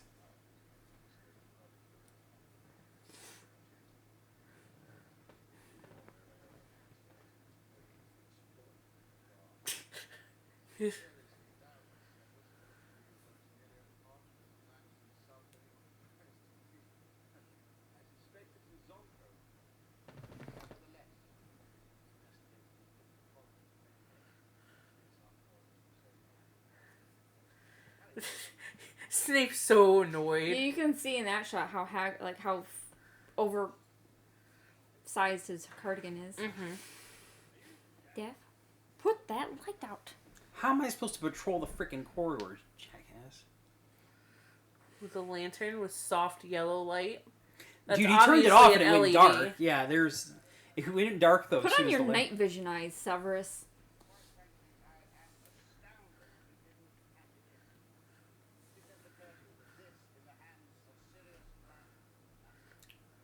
I don't think you realize the fact that the bastard helped make the damn thing. Yeah, because He knows every secret on That is here. the weird thing, is like getting mad at him about that, because like it's like because he knows what it is. I would love for a Harry with some knowledge of the future that, like, yes, of who the Marauders are, to, like, have this conversation with Lupin. And Lupin's like, don't you realize this is a map that brings Sirius to you? I mean, Sirius who helped write the map with you? I do like the fact that he's taking this much more seriously. He is much more intense in this scene than I felt in the original. But Yeah, like, the Also, book was more like just a this slap on the too. wrist. He doesn't question how he knows it's a map. no. Whereas doesn't in the book Lupin admits to having made it. There we go. I love this I like this scene. I know it technically goes against the book. But this moment puts that thought in his head and everything. That Like, something- you can almost, like, feel his heart stop and then start racing, like, what What if I'm wrong? Like, that can't be. is everything It's I like, know but our wrong? map was really good. I love how he actually looks down at the map in question. Like, did we mess something up? Like, is something wrong? Like, what the hell's going on here? She was not there a second ago. Dude, Ron and Harry were practically asleep. Ron was asleep. I thought his head was about to ready to fall out of his hand and hit the table. Might explain why. And then when Harry not bumped him, like, hey, shit, here she comes, he stood up and I was like, dang it, missed the comedic timing.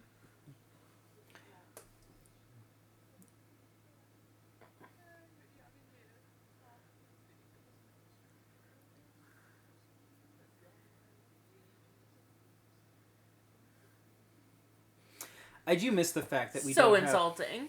Like, look at Hermione's face. Like, yeah, call my soul as dry as the books as which I read. I would understand I Hermione. like being an old soul, though. Hermione, like, being pissed off makes a lot of sense after that one. Yeah. The fact that Hermione kind of deserved people getting mad at her in this DVD. You can't be that fucking oblivious, Trelawney. Come on. It feels like she's acting like she made like a true. A prediction or Like, something. she's entitled. Yeah. I do like the moment that Harry's actually going to return the damn thing. I mean, it's either that or someone trips on it and breaks their neck on the stairs. They're wizards, they'd be fine. Also, Neville when survived I like a first saw 3-story this in drop in his theaters- year one. this next scene scared me. Like, I yelled in theaters because it was just so unexpected. And to be fair, Ollivander freaked me out when I first watched the first movie and everything. I honestly thought he was a villain with how intense he was coming off about the whole thing with the Because wand did you shit. not read the book first? No. I didn't really Fair. start getting into the reading part until I think around the time before, like in between the first movie coming out and like the second or third or something. That's fair. I wasn't allowed to read the books until... Serious. I like how it's like... And it's clearly him mouthing Harry Potter I can hear him in the microphone. in the headphone. Yeah. Yeah.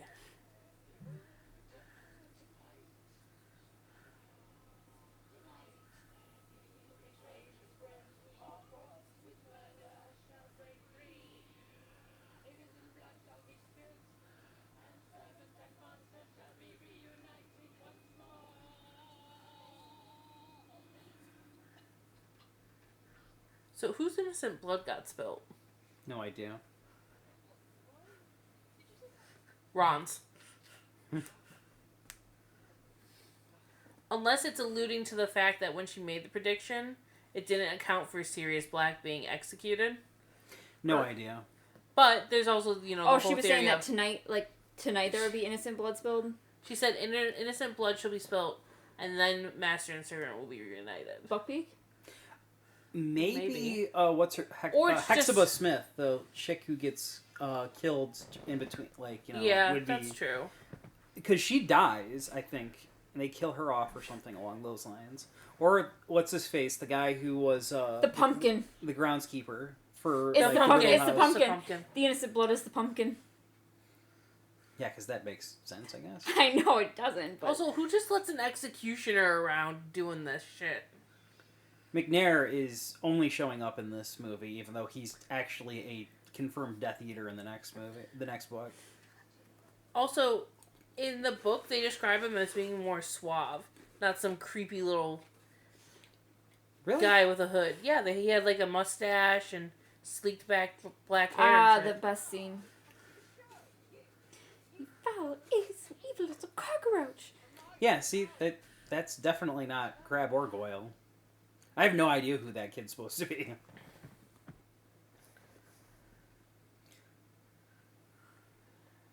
And I think we also start getting the different wand designs as well, because you can kind of get a good close-up look of her Smack wand. or no punch. It's still better. I love the punch. She clocks him right in the nose. I love how Grab and Goyle in the books were like, what are we supposed to do about this? Brilliant.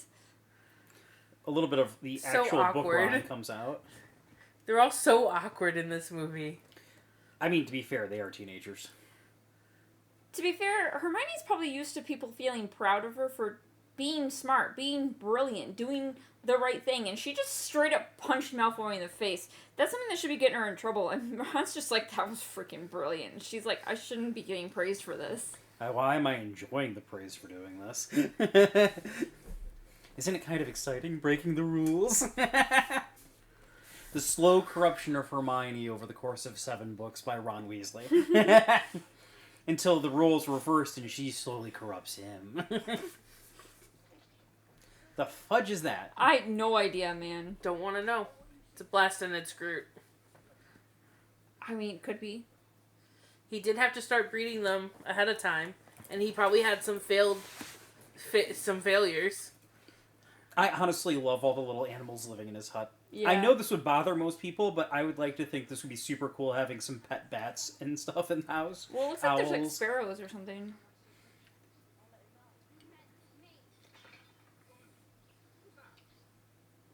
Is that what my head looks like from the back?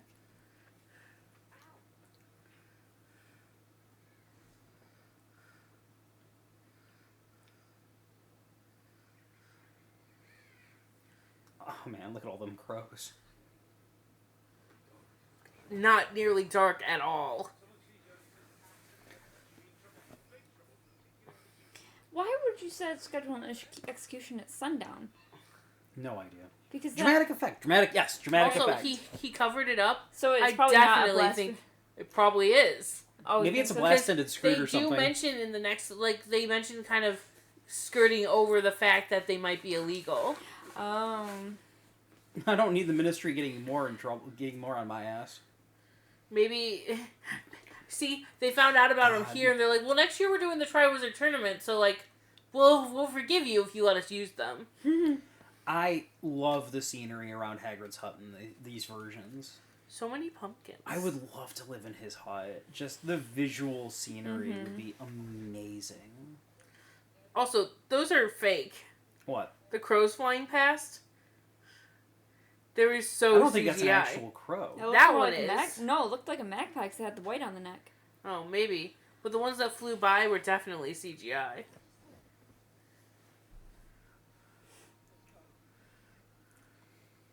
And of course, Lupin should technically be watching the paper right now. Buckbeak's like, don't go. It feels worse knowing that I think he actually knows what's happening in the movies, whereas in the books I don't think he actually understood what the fuck was going on.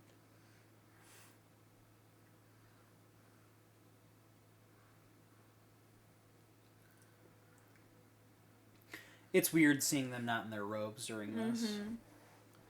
Like, I always felt it was like common decor. You had to have your Hogwarts robes Also, on. Based on where Buckbeak was earlier, they totally should have been able to see him from up on the hill. Yeah. It's... So it's like you should have been able to see him. You should have seen that he...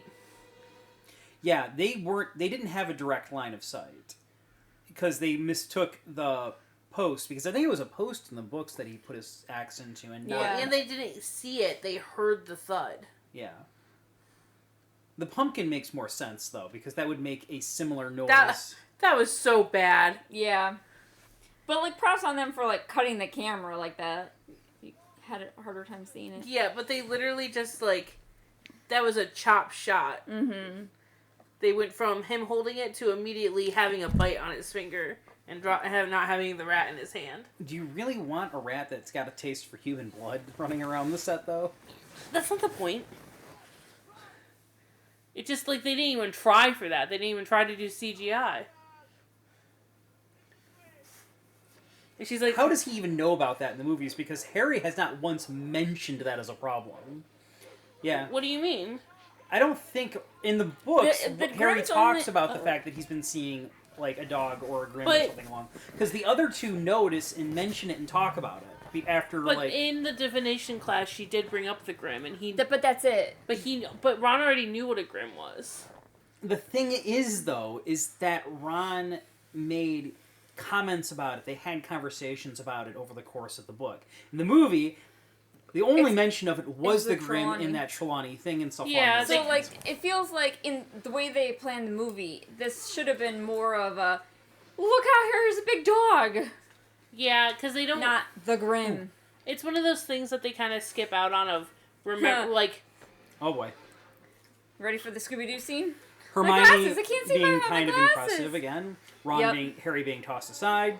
The severe lack of Crookshanks in this entire scene because he is the one who's supposed to put the knot. Yeah.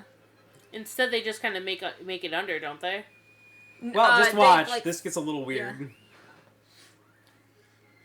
You know, I'm surprised this isn't a ride at Universal. I'm surprised this isn't a 3D movie, to be honest, with the way they do that whole foot thing with Hermione. Like, Glasses. yeah, I can't. the I Velma- can't see I without can't my see glasses. without my glasses. I love the Grab. pause here. Wait, It this is so cartoony. There's no way his shirt didn't rip. definitely would have ripped at the neck somehow. And she just expertly flings his ass in there. She should have played. Chaser for the Gryffindor Quidditch team. And then he's a landing pad. She's like, I'm gonna get thrown in there sorry. next. It's okay. Honestly, like, she has surprisingly mid self-preservation, like, when it counts and also when it doesn't, because, like, she's on that branch and it's pulling her through the trees, and what does she do? She's got her head up looking through the trees, like, any person who has good self-preservation I do like here is gonna that put their head down. you can see the stairs, like you can see the dust on either side, but you can see this people like that somebody's been walking up it in the middle. Oh, when they walked up, when they popped their heads up, you could see dog prints. I didn't notice that. Yeah, and I think when they entered the room, you see the dog prints changed his footsteps. Oh yeah, that one you do. Yeah, see. None of my gifts. Yeah, right here. Yeah. Yeah. See, Paw prints. paw person. Yep.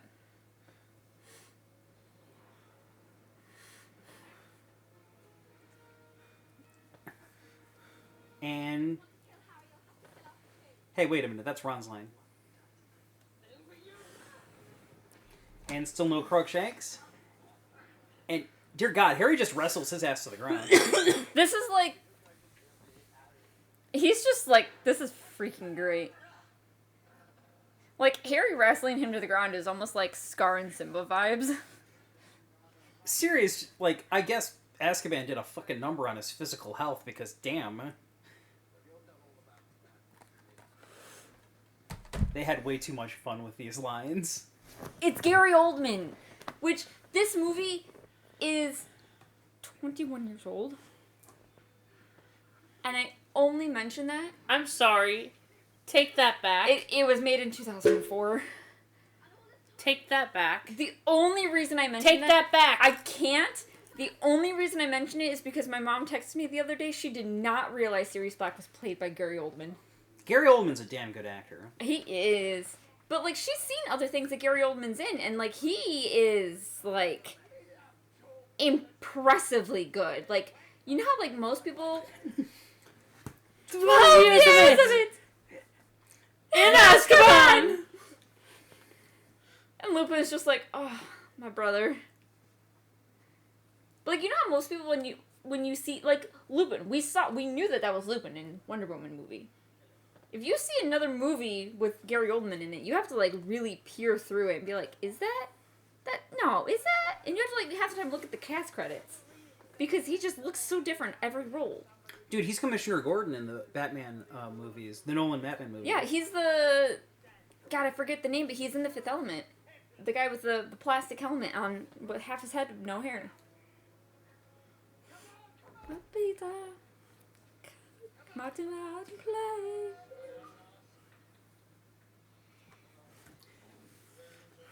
The way that you see...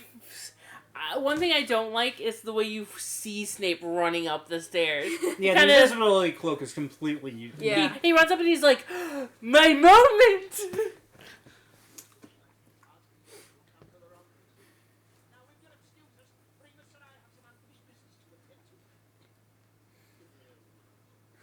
Priebus is like, stop, but I like- also...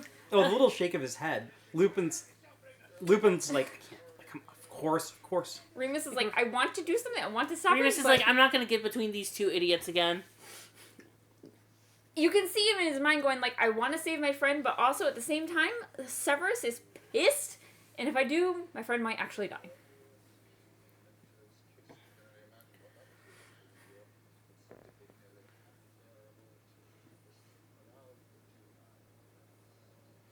Completely cut out the whole backstory between them.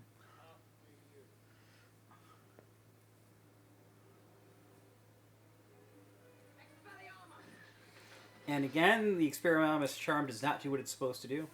It would It's have... hard to teach you. See, I will admit, it would have made more sense for what the Expelliarmus should have done if multiple people had attacked. Like they did in the book, because it was supposed to be Ron. Hermione and Harry all Yeah. doing it. Because Lupin puts his wand away, gives Harry back his wand and everything. You guys And are then armed. We are not. Let's talk. And then, yeah. I love that. Okay, I love this bit. He's like, Ron's like, me? Are you mental? Not you dog. That! As if that made His any finger. more sense.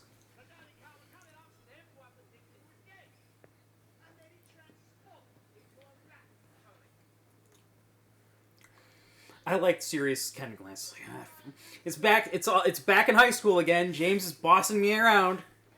Like, he wanted to just, like, Avada Kedavra the rat and just be done with it.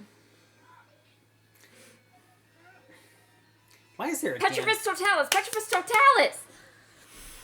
He really does look like a rat. He does. I mean, I have to imagine that, like, when an animagus transforms, they look kind of like they have features from them being human. I have to imagine staying in that form for so long starts to affect, kind of like how Voldemort ended up being snake-like. Not because he was a snake, but, you know. Yeah. That whole potion chestnut. But, like, I mean, yeah, because 12 years and, like, your cells, like, regenerate and shit. So, like, yeah, I can definitely see. Because as far as we know, he never transformed back into being himself. Some people think that he actually requires a wand to transform back and forth, to be honest, to a degree. which makes sense from the movies. In the books, it doesn't make a lot of sense because he leaves as a rat and turns back into human. I was gonna say, as much as it makes, like, that theory would make sense, that wouldn't work because Sirius could transform back and forth from a dog in Azkaban. Definitely didn't have a wand. Well, and most It could be anime a- guys don't. Maybe it's just because Peter's not that great of a wizard. That's true. They did make comments about the fact that McGonagall was hard on him because he wasn't that great of a wizard back in the day. Is Makoto just... She's passed out. I told She you. was dreaming a little bit. That's what she made. Yeah, a comment she was that moving. Oh no, She was waving her she paw. was stretching around, getting comfortable. I did say it was about her bedtime, so Ugh. she was gonna sleep in soon. That doesn't seem very much like a nice mercy, to be honest. I think I'd take the killing curse over the Dementor. Thank you very much.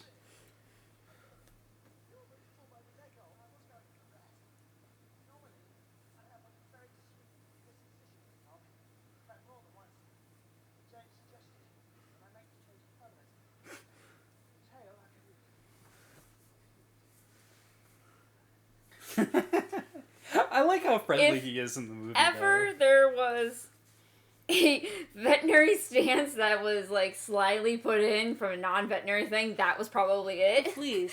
Prevention! But you know what's more murder for dogs? Heartworm disease. Yeah. Mosquitoes. Aww. I'm looking at my black Dreaming. dog right now, and she's so cute. She's cute. What a puppy. I saw Drago over at your mom's house and everything. He's gotten big. He's big. He was pestering Luke and stuff. I'm halfway expecting them to get asked to come home. Oh no, they're Drago's bigger and more reasonable now, so they're used to him. Luke And- was not having it. No, but like also having Makoto home, like Luke knows how to handle them better because he has to deal with Makoto day in and day out. I do love this scene in the movie though, where he's like off to his side and everything, just staring up at the castle. It's like, I can be a free man. You know, it's also nice because, like, a lot of students tend to take Hogwarts, you know, whatever. But he's like, oh, I remember walking through those doors for the first time, knowing that he was an abused child. To be fair, a lot of the people in the books and stuff had a rough childhood. Snape, Sirius. It's almost like you have to have a rough childhood to be a wizard or a witch. Not to say that they all have it, because Hermione and Ron don't have a rough childhood. Ron's only because he's like the youngest boy, and Yeah, I would hand-me-downs. argue that he was a little neglected. Not like seriously neglected, but I did always kind of feel that he was oftentimes the last one remembered. when it not so came much to Molly. neglected, but maybe ousted and forgotten. I would argue Unintentional. that is neglectful. But not intentional. I didn't say it was. I don't have anything wrong with Molly or anything So, along those lines, but you couldn't You even could remember hear he it for hated a minute or Maroon. two. You could hear him, Peter, begging Lupin to let him go. Yeah. This makes a little bit more sense because the moon's coming up from behind the mountain and everything and hitting him. In the books, it makes a hell of a lot less sense. Yeah. That's the first mention of the damn potion. Mm-hmm.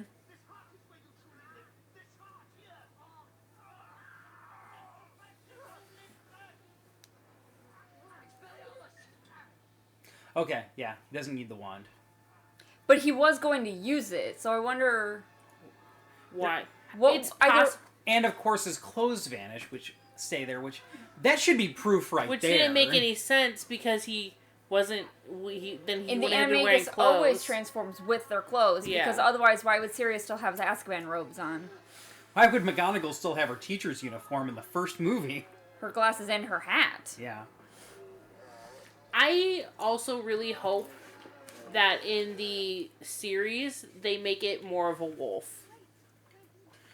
To be fair, they did make a mention of telling the difference between an animagus and an actual werewolf. I mean, I'm pretty sure if I saw that, I feel like that's not a wolf. Yeah. I feel like that's some I Am Legend shit.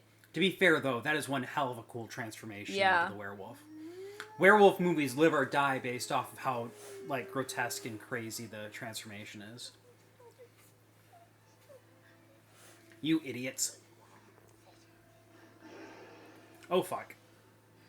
I do like this one moment where he It feels out of goes character. it feels out of character, but it also goes to show that sometimes he takes it's one of the few moments when it's like, yes, he is a responsible adult. He may not like these children, but it doesn't mean he wants them to be attacked by a werewolf. To be honest, though, He this wants is to be the wild. reason for their downfall. Yeah. It is wild to me, though, based off of the movie, though, that Sirius Black literally just saved Severus Snape's life. I mean, I doubt He's he cared holding back about... Hermione. I don't think Sirius was like, I'm gonna save Severus. It's more of a, I'm gonna save these kids, and fuck it, Severus is there. To be perfectly honest, it doesn't make too much of a difference one way or the other. They really action up the werewolf attack, though, that's for damn sure, because Harry's in a hell of a lot of trouble right now. Only response to the call of his own kind, huh? Hermione, do you have a secret? Are you a werewolf, too? No, because then she'd be transforming. I think she's smart enough to have an umbrella and keep the moon directly off of her. She can do it.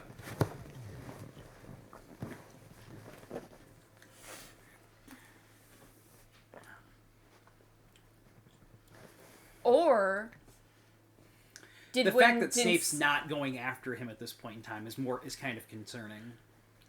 Yeah, but also he's focusing on the two children who didn't run off. 2 children or 1? And Lily's and son over 2 random ass kids he doesn't care James's about. son. To be fair, he Lily's said he son, was because that's the going- only reason he turned traitor to begin with. He was only going to save Harry for the first book, and then he was like, after that, you're on your own. Yeah, that does kind of, this whole thing, like, Snape being awake during this whole thing causes some issues. I mean, it does show him what he's doing is instead of getting help, or instead of like trying to confront the issue on his own, he goes to get reinforcements. Yeah. But, be- like, how far away we- are they from the Whomping Willow? Because, like, I feel like as soon as I started seeing the ground freeze, it's June, it shouldn't be doing that. Like, you know it's Dementors, so I would just be like, there's Dementors! Like, just holler it out Yeah. for them to know. Snape knows the Patronus charm. We know he knows the Patronus charm, and the fact that he's awake and not using it right now to help Harry is wild. Because that would put more... Well, That would... Because then we wouldn't have this cool, awesome scene. Well, no, like, the fact of the matter is the movie is intentionally disrupting the book's plot. yeah. But no, I was thinking more along the lines of, like, we know what Snape's Patronus is. So, like, that would throw less... It would throw a monkey wrench in the fact that Harry produced a fully formed Patronus. Was it his dad? Or was it Snape? Yeah. I mean, unless you got a close enough look or a good enough look to be like, oh, that one's got antlers and that one doesn't. This is such a concerning concept right here. Yeah, see, this is also really dumb. Because, like, why does your soul just randomly float out without being closer? It really does seem as though the Dementors need to latch their mouth onto you in order That's to what get they say in the kiss. book, is Yes. that they have to. That's the only time they lower their hood. Yeah. Because Lupin explicitly mentions that. And See, it's supposed to that- charge. It's supposed to Yeah. be moving. Instead, And it's it just doesn't. standing there. It just, like, moves its head and then there's this a wave of light. And that, it really did make it seem like the person behind the stag was tall. Like, taller Yeah. than what a 13-year-old should be. Oh, I know the perfect thing. We need to have the "He lives in you" Ah, Lion yes! King. He lives in you. Yeah, I'm not sure how I feel about that. Also, that's bullshit, too. Because they literally say you don't die just because you get your soul sucked out. Yeah, you're a vegetable then. Basically. You're basically brain dead. You're basically an inferi. Yeah. Maybe that's what they are in Fury and the, like, just... Nope. the- And Fury there's are a different completely undead. Unless you know of a human being that's capable of surviving underwater for decades at a time. Well, maybe it's the first step to becoming an inferi is you get your soul sucked out by a Dementor. Rude. There are more people in the next movie, damn it. What does that have to do with getting your soul sucked out? It doesn't help you grow gills.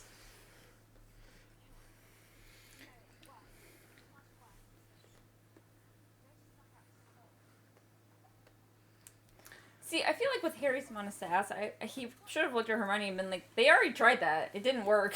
It didn't stick.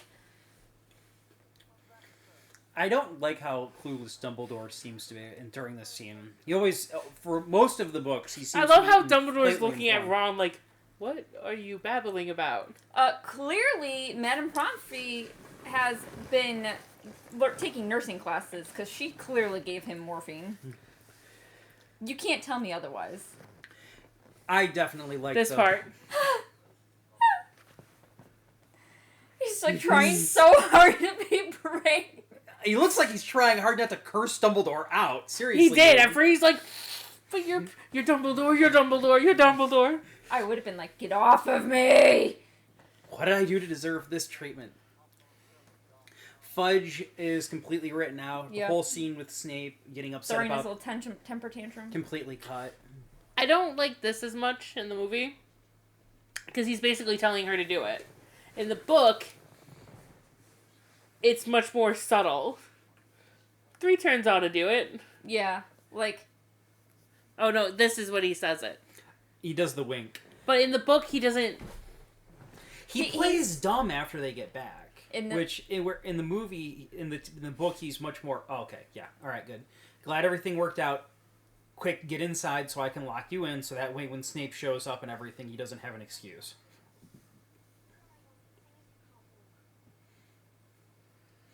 Also, that chain is way too long. yeah. I love how Harry's like, let me see. I want to see the shiny. I want to touch.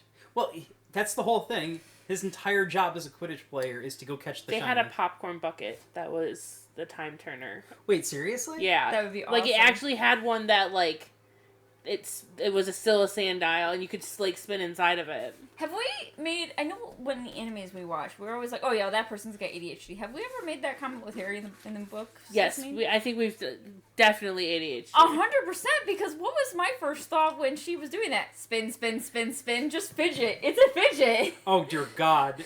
We cannot give my wife one of those because she'd accidentally be sending herself back in time randomly and she'd be really confused. Let's just hope it goes forwards too. I don't think it does. They don't. Be screwed. I think technically the only one that does is the one in The Cursed Child. Which is so not canon, it freaking hurts. That whole thing breaks the lore so much of Harry Potter. And when that came out, I was like, okay, clearly Rowling does not give a shit about her own universe's consistency anymore. You know what I've never noticed? There's ticking going on.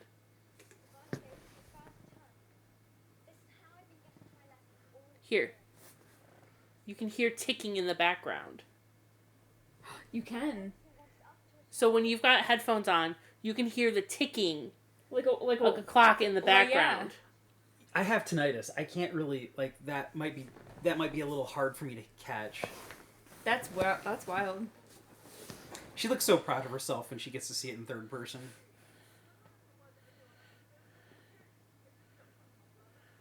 To be fair, I think they're technically under the clock tower during this conversation. Yeah, I think the ticking is going to go on the whole time. I'm silly. Okay.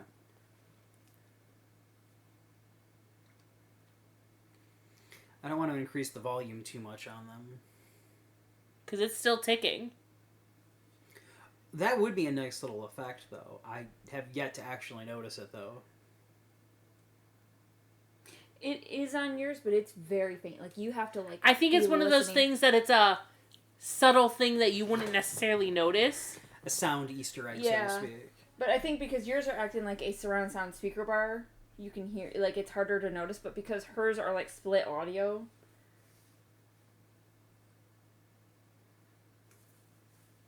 Like, hold it up to your ear and just, like... I'm trying.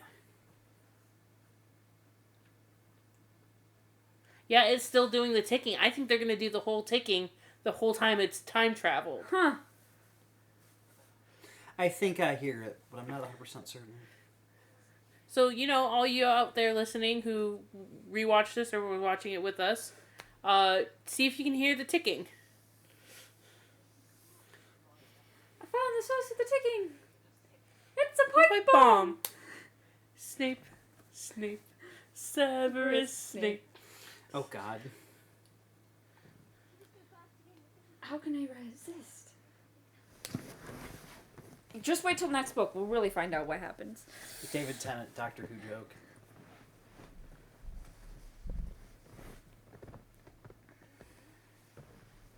I feel like in the Start book she putting was the a damn lot key- more aware of what was going. Yeah, come on, Hermione. Use that little brain of yours.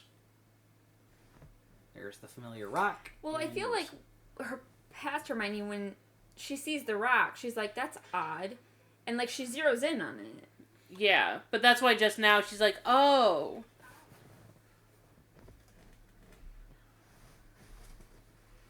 Jeez. They do, like, they act so much like a couple in these movies and stuff. I know for a fact the actors themselves Had no chemistry. with each other. But in the movies, they do a damn good job of faking it, that's for damn sure. Right, like I remember commentary, like an interview they were doing about this, the 8th movie, when they mentioned that they had to have the kissing scene. And he's like, it was just so weird. Like kissing a sister. They practically had to grow up together because of the movies and stuff. Yeah. Although I do remember reading some of the commentaries where it's like, man, Emma was the one that everybody had a crush on. And she had a crush on Tom Felton. I think he made a comment about wishing he knew that back then. Right, yeah. Is that what my hair looks like? I proof that Hermione is in fact not above it all and is in fact just as concerned about her looks as everybody else. Though to be fair, she does not. But in the book, we know that she does care about her looks because she changes her teeth appearance. Oh yeah, but that's just the one thing. Well, and she does her hair up for the Yule like Ball she's with the- it's not that she's explicitly- aware of her appearance because she she's just like doesn't care enough to put in the she daily mentions that effort it's for it. like it's too much effort to try and do this Yeah. every day. Yeah. Because she mentions thinking about it. Yeah. Hermione has always had a holier than you like sort of air around her throughout the course of the original books. Of and stuff. Yeah. I'm too good to care about my hair Yeah. or to care about my appearance. One thing I do kind of hope is that they're able to film the movies fast enough with the actors. You mean the TV show? Okay. Okay. So that we're not getting this awkward. They're what, 16 in this, or they're older or 15. Yeah, they're older yeah. than they should be for the. But like being in the first 13-year-olds. movie, they were 11. Yeah. And the second movie, they were still close enough to look 12. Yeah. But now they've, They definitely through look puberty. yeah, they definitely look more teenager. especially like Hermione, Yeah. because they didn't stick with her hairstyle either. The bushy No. hair, they just are like, nah, we'll let you be your. They gave up on that about the third. But then, yeah, no, this... Keep going! Don't just freeze, you idiots! Move! Did he mention Divot? Yeah. Okay. And So all my the question is, shoulders. does Dumbledore know that they're there? I think Dumbledore seems like... I don't think Dumbledore... If he might not know exactly that they're there, but he has planned ahead to have them do this. That's why they step yeah. out of the door and be like, oh yeah, look at this garden, all these strawberries. And you To gotta, turn I got our a backs sign to the as well. garden. Just be aware, it's a very long name. Yeah, I like to think that Dumbledore has at least some like special awareness of Hogwarts, where he's aware of what's going on to a degree, because he knows Hermione's going to be moving around with the Time Turner, so he would be like aware that that He'd is a very set up yeah. opportune moments for it. Yeah. But we know from reading the books that Dumbledore does play the long game. And also makes me wonder about. Now that's a walking stick. Mhm. I never really caught that. He's like, get the bird off my hat. It's still there. Yeah.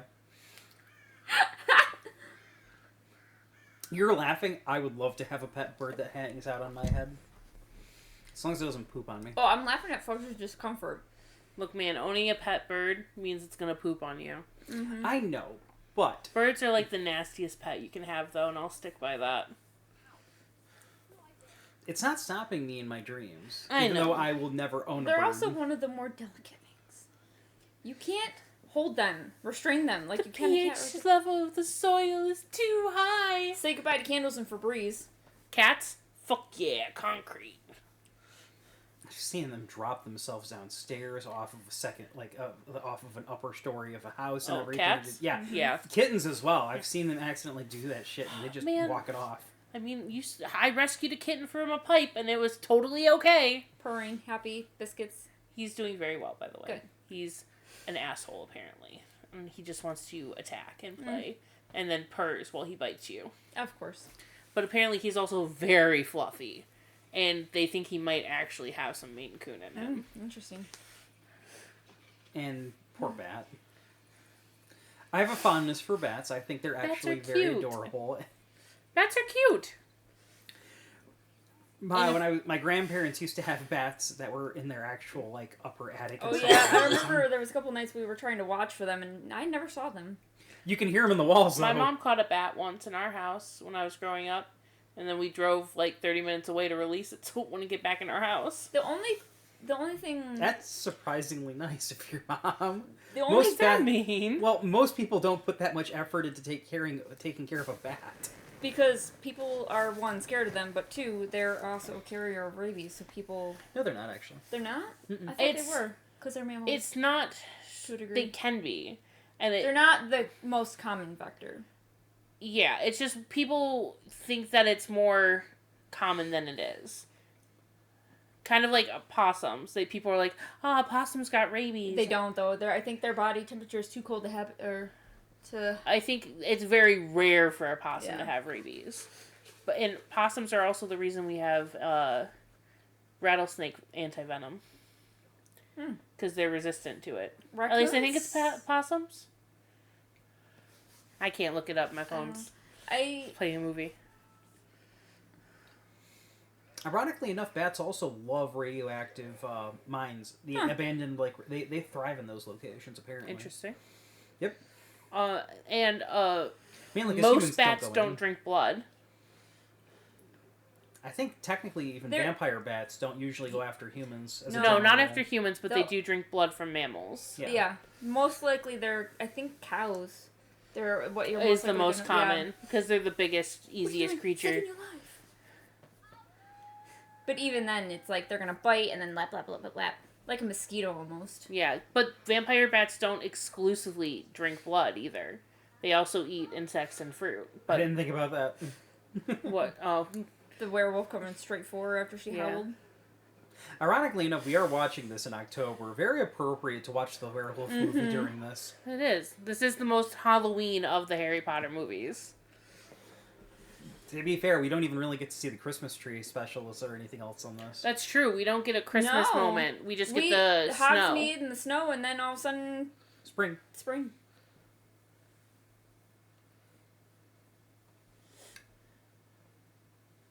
Oh yeah, that's the one thing that was missing from this movie. The first to rise will be the first to die thing. Oh yeah.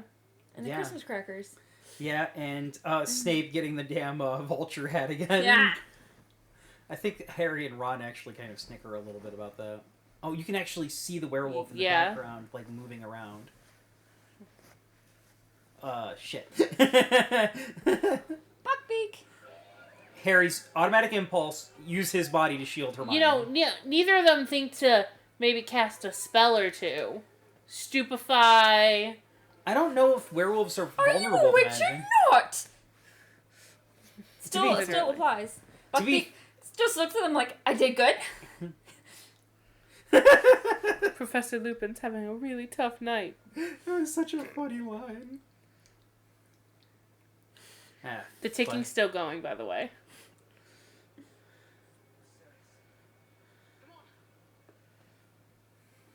any minute now. My dad's gonna show up. They didn't go back to Hagrid's hut. No. Nope, in the book they chilled out by Hagrid's hut With because Fang? no one was there. Yeah, because Hagrid's gotten himself drunk because Buckbeak Yep. escaped and is alive. Yep.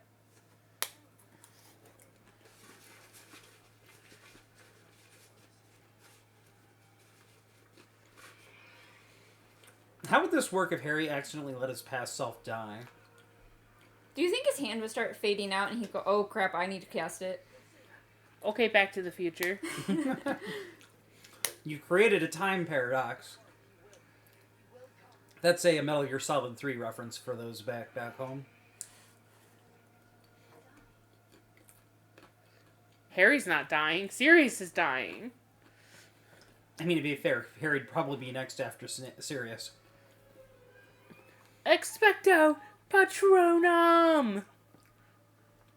And this right here, folks, was my ringtone for Kimmy for a very long period of time until Apple iPhone decided to change up their fucking sound system stuff. The And- ticking stopped. Oh. It's probably just because of the music. The swell of the... Yeah. See, but in this scene, this view, we don't get the stag. It's literally just the shield pulsating. Yeah, it doesn't show Yeah, us why the aren't we stag seeing first. the stag like we did the original Yeah. time we saw this scene? It was, I think... They better fix that in the show. Let us see the stag running around throwing Dementors with its horns. Yeah, it's Antlers. described so much cooler in the actual. In the Harry actual passing book. out like a fucking pussy. Like a little bitch. And the ticking's back again. Let's see, Harry at that moment looks like he's going to pass out, but that just looks like it took a lot of effort out of him. And we missed the scene of seeing Snape come and collect them.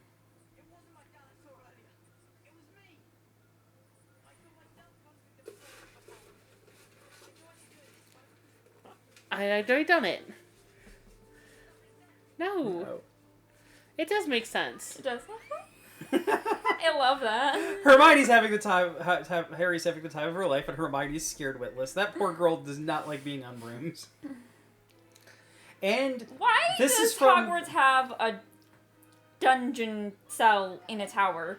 Because in the book, he was in Flitwick's office. yeah, And they had to hover outside a window. Yeah. I remember seeing Third- that yeah. trailer and thinking that was a scene from Azkaban itself, where Sirius Black was in. They make it seem like that's where he's at in the actual trailer, based off of that actual zooming Yeah. on him. And the shadows and the cell door. Yeah. I mean, maybe they conjured a door. Or they just happened to have a room that was fenced in with a barred door instead. I don't know. See, on the actual castle, yeah, that makes sense. But, didn't the founders build this castle brick by brick, basically, with magic? Yeah. So- Yeah, but also like, the why? castle evolves as needed. No, that's a requirement. Well, they got plumbing somehow, didn't they? They installed that, and apparently the Gaunt family was intentionally shifting things around to make sure that the Chamber of Secrets wasn't discovered. That's true. But I'm sure that Hogwarts gained enough magic to become semi-sentient. To be perfectly honest, some people, there was the group of people that I like listening to, the Super Carlin brothers, made a half-joking fan theory that it's actually a transfigured dragon. Because the motto of Hogwarts is "Let Don't sleeping." don't Never tickle a tickle a sleeping sleeping dragon. Yeah. Not let sleeping. Nah, it's funny. Obviously, let sleeping dragons lie. Aw, hi Makoto. Hey, baby. She's gonna crawl pass out again. Probably. Oh, big stretch. Aw. Saw her legs. Oh, do the Other little paw. puppy stretch. Yeah, there's the puppy stretch. You can see her pads going up a little bit. Yeah. Aw. I feel kind of bad keeping her on a leash like this, but I'd rather not have to worry about her chewing on something while we're all watching this movie. Yeah. I'm sure she's fine. She's got room to move. She's on a 20-foot training leash. She's just a whiny little baby. She was not happy about being upstairs, but she's tangled up in something when she went up there or Nope, something? she just was, Couldn't follow kanji. she was mad she couldn't follow kanji, and our stairs are L-shaped, so you have 6 stairs, a landing, and then 6 stairs after turns. She was 2 stairs here. away from the top, Okay. so she couldn't back up. And so far, she can get up and down our porch steps, but she's not been able to get down our inside stairs. So She was kind of stuck. she's like, I can't go any farther, but I don't know how to get back down. Come here. And of course, the ticking finally is probably going to stop once they get back to their original point. Yep. She's trying to get to me, but doesn't know how to go around the table. She's going under my legs right now. But I'm not here. pinching her or anything. Got a good, nice angle on scratching her underneath her chin. Vanish. How'd you get that? When you were just... there. He's gotta be on morphine, because otherwise he'd be like, what magic did you do? What the heck? I honestly Like, his think dad's in the Ron was ministry, he asleep in wouldn't- the book, wasn't he? He was still out cold. Yeah. Yeah. So he wasn't even aware of this whole No. adventure. And another bird just died. Another one bites the dust. Dun dun. Aw, hey, We'd go Makoto. further, but we don't want to get copyright stricken.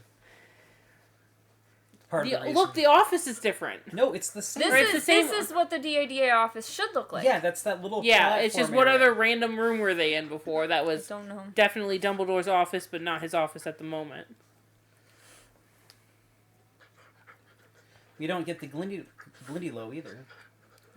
The empty Grindylow tank. Yeah. Or we didn't get to see it when he was there. Yep. Makoto.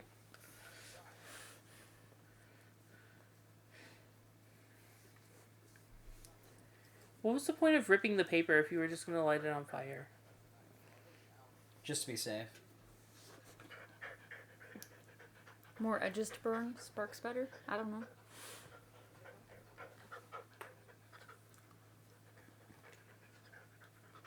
Oh, we completely skipped over the fact that Snape was the one who was responsible for outing him. He didn't cover for Snape in the frickin' book. He explicitly stated it was no. Hagrid said so because they were talking with Hagrid. He's like, didn't you know? Snape let loose because Hagrid didn't know either. I will admit that one thing, like saying something like that, is like, oh, they wouldn't want to someone like me teaching their students. If J.K. Rowling missed out on a terrible, or like this book could have been an analogy for so many things if she didn't turn out to be like a hater. Yeah. Because like, be like, look, the parallels. It's moments like these where I honestly believe characters like Lupin and Dumbledore would be much more compassionate towards the LGBTQ and other communities and stuff along those lines than the actual writer would be. Tonks would have made more sense as a gender fluid character or somebody who was not straight. I always kind of felt like the whole gender fluid thing with all of a sudden being to change your appearance is a little bit of a cliche at this point, though. Yeah, but back then when Tonks was first introduced, it's definitely a fresh idea then. But now, she definitely could have been a queer icon. It'd be so cliche if it was made today, though, because it's been done far too often. Of the character who can shapeshift is gender fluid. It'd be a lot more hilarious if the person that looks like a normal person was gender fluid and the person who could transform at will was completely straight. No, I just like pink hair, dude. No, I'm I get totally what you're into saying. whatever my actual, my opposite gender is. If you want the gay one, go talk to that normal-looking person over there.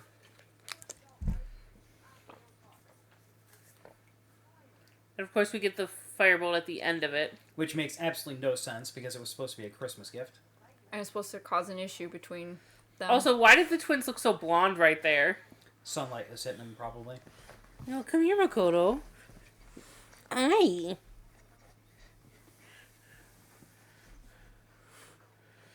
Yeah. I do like the touch of the feather with it, and that Bumpy's feather. Harry ties it to the firebolt. Yeah. Oh yeah, the twins do look super blonde, but they're more like they're like a little more ginger. Is that Percy in the background? That was again? Percy. Right there in the front too. Oh, Penelope's been completely written out. Also, of the Ron is movies. Why does Ron still have a broken leg and walking with a crutch when Humphrey could just fix the bone? She Skele-Gro. regrew wounds. Bronze. I can I can mend them in a heartbeat. put You know, regirl in. it's probably a little sore to walk on. Also, I love that the credits for this movie are the map. That is It's really my yeah. favorite touch. Definitely. I love the visual stuff. I love a lot of the more mood-setting scenes and everything. Mark Radcliffe? One of the produced by, the name was Mark Radcliffe. No relation. Probably not. Unless it is. That'd be weird if it was. It was... You know, we're gonna look it up. Nepotism. Daniel got the freaking role because his dad's on the producing thing. That's not true. He got the role because Maggie Smith vouched for him. I was making a joke, but yep, there's your little tidbit of history. Of course, we get the double Toad song for the credits. Anyway, we're just gonna watch through the credits. Any personal favorite scenes? Anything that any changes that you love more than the book? Any things that you like desperately wish they kept in? Anything with Gary Oldman is just gold. We could have used more. We could have used more or Gary Oldman. Mm-hmm. Yeah. And Alan Rickman, both of which would have like I would not have had an issue with a more accurate portrayal of him. Overall, though, I do miss the Quidditch subplots. I know for a fact that basically we're only going to get a couple more like bits and pieces of that in a couple of more movies and stuff. And I think they even fused like years 5 and 6 together a bit in one of the movies. Which is kind of a shame, personally speaking. I do like a lot of the banter between Snape and Sirius in this, though. To be perfectly honest, some of the lines inside of there were actually pretty freaking funny, and some things I quote on occasion, even if they're not necessarily appropriate. Yeah. So there's no like Wikipedia page for Mark Radcliffe. And his seems parents to be not is related. Yeah, and his parents' names are Marge and Alan, but his mom is a casting agent. That probably helps. It could be like a relative. I don't know how common the name Radcliffe is, honestly. Yeah. To be fair, don't we make back. jokes I about the use fact that. that most of the British people that are actors are basically just reproducing more actors because of how small the collection. community Yeah. Yeah, I think Dudley's technically the son of the second Doctor or the grandson of the second Doctor or something along those lines. Basically, if you want to be an actor, you have to be related. You have to be connected to Doctor Who sometime. It's either you have to be in Shakespeare productions and connected to Doctor Who, or else you're not an actor. Yeah, Pretty basically. On the one hand, that probably makes it a lot harder to break in too, to be honest. Yep. So, you of course get still plenty of the map and everything. Anything you want to necessarily add in terms of like, scenes and stuff that you actually really like? Anything with Gary Oldman. Sirius is my favorite character. He is very different though in his portrayal in the movies than he is in the books. Yeah. Especially, Like in the books, he's more like just tired and worn down, whereas in this one, he's like manic energy. I don't think I get the same impression. I've always felt that he's much more relaxed. He's got a lot of manic energy in this movie, but he's definitely a mature, like, well-done adult when it comes to the rest of the franchise. Whereas in the books, he kind of feels like a person who's a lot younger because he hasn't had the opportunity to be young. Oh, see, I was just You know what I comparing. mean? Like, because he was like in his early 20s when he got put into Azkaban. Yeah, I was just basically. comparing book and movie 3. I mean, fair. Oh my gosh. I was looking through the credits to see more about, like, Mark Radcliffe or whatever. The cat they had play Crookshanks, the cat's name is Cracker Jack. Really? Yep. Uncredited. Mm-hmm. Which that is something I wanted to mention. The dog that they used as the... Not the... he didn't... Sirius Black's Yeah, form? but like it was more of like maybe the model for it. It was a black German Shepherd. You didn't know that? Oh no, I did. Okay. I did. That's why. So my mom has a German Shepherd puppy named Drago, and she wanted to name him Padfoot or Sirius. And I was like, I like him, but I'm gonna tell you no because if I get a black Shepherd, I want to name them that. Hey, there's a Maggie Walsh as the costume coordinator. Do we reuse the actors as well as the different names for people working in these movies now? Maybe.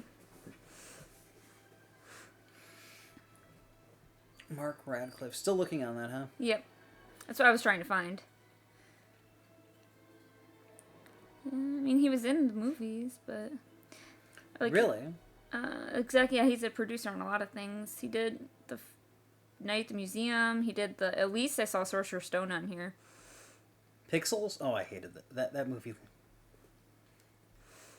But it doesn't say anything in here about, like, family. Married to Jennifer Radcliffe. They have 2 children, but... It looks like Portia and Brittany Radcliffe are their children, so... Not, despite having the same surname, he is of no relation to Daniel Radcliffe. Yeah. I guess my no relation joke actually kind of worked. Mm-hmm. I pulled that from not Animaniacs, Tiny Toons. original Tiny Toons, Buster and Babs Bunny basically would say no relation whenever introducing themselves because they both have the same last name. Whereas in the remake, they made them actual siblings, which is kind of weird because in the original, they were kind of flirty with each other. Hey, the owlery. And it's got little look. owl footprints. Yeah, and there was paw prints up in the top. Padfoot, what are you doing here? Or should we call them Snuffles? It's always hard to tell. Oh, I like how the map had, like, 3D stairs. Honestly, they had way too much fun with the design of the Marauders map. Mm-hmm. It's one of those things from the movie that basically is just stuck. They're just probably going to copy and paste at least a couple of the actual props from the movies in terms of like how they're designed for the TV show. Probably. Otherwise, it'd be kind of pointless. It's weird to see like the walls and stuff are actually made out of like letters and stuff. I'm trying to see if they're actually like saying anything. I want to say it's in Latin or it's spells or something. Wetica. We're kind of just sort of trying to kill a little bit of time here, so that way Kimmy can come back. Ravdentib. I don't know. Okay, I'm gonna look it up. I personally think it's just gibberish. Could for the be. most part. There's a couple of words in there. I think I saw owl again, basically, to be perfectly honest. Visual effects, and now we've got an actual like actual singing version of the Toad Choir. I meant to correct her on that. It's not actually... It's Toad Choir, not a Frog Choir. You're allowed toads. Nobody said anything about keeping Actually, frogs. they, in the cast, they refer to it as a frog choir. Really? Yep, in the credits here, on the I was looking up on IMDb, referred to it as a frog choir. I could have sworn it was supposed to be toads, because toads you can bring as pets. That makes more sense in my opinion. Unless does. they've got frogs like the school just holds on to for some reason. I'm all out of popcorn, unfortunately. Yours lasted longer than mine. I was slowly working my way through it, to be honest. It's empty. Don't worry about it. I don't feel like cleaning up after one of these messes. I already have enough problems with Kanji getting onto my table downstairs. Hey, you laugh and everything, but if that bastard keeps getting into the plastic, one of these days he's going to have a foreign body, and then we're really going to be in trouble. Yeah. That shit's expensive. Ponds? No, ponds. Two ponds right next to each other. I'm convinced they're just throwing shit together. Was one of them Amelia or Amy? No, it was just ponds. P-O-N-S. P-O-N-S. Oh, I heard pond. Ponds. I mean, fair. Honestly, though, I do love it when they get creative with their credits and stuff. So, still going through that, eh? There was some of it that it's like to be marauders to be bold, daring. So like you see like Maraude est audaire. But it does sound like maybe some of it is just Latin gibberish. So they got some Latin in there, they got some gibberish in there. There is Itinerarium Maraudentium, which translates to Journey of the Marauders. Interesting. But yeah, nothing concrete. We have our big dog just joined our puppy and they're playing, so if you hear barking or grumbling. He likes to cup his mouth over top of her entire head, basically, if you want to get an idea for their size difference, even though they're the same breed. Well, she's only 14 weeks. I know, and she's adorable, and I wish she could stay that size forever, but we know it's not going to happen. And Kimmy finally just come back, which is why all the puppies are super excited all of a sudden. Right, you hear the roo roo roo. She's like, you came from the upstairs where I'm not allowed right now. She kept trying to get up there after you. Oh, she's pawing at her brother's head.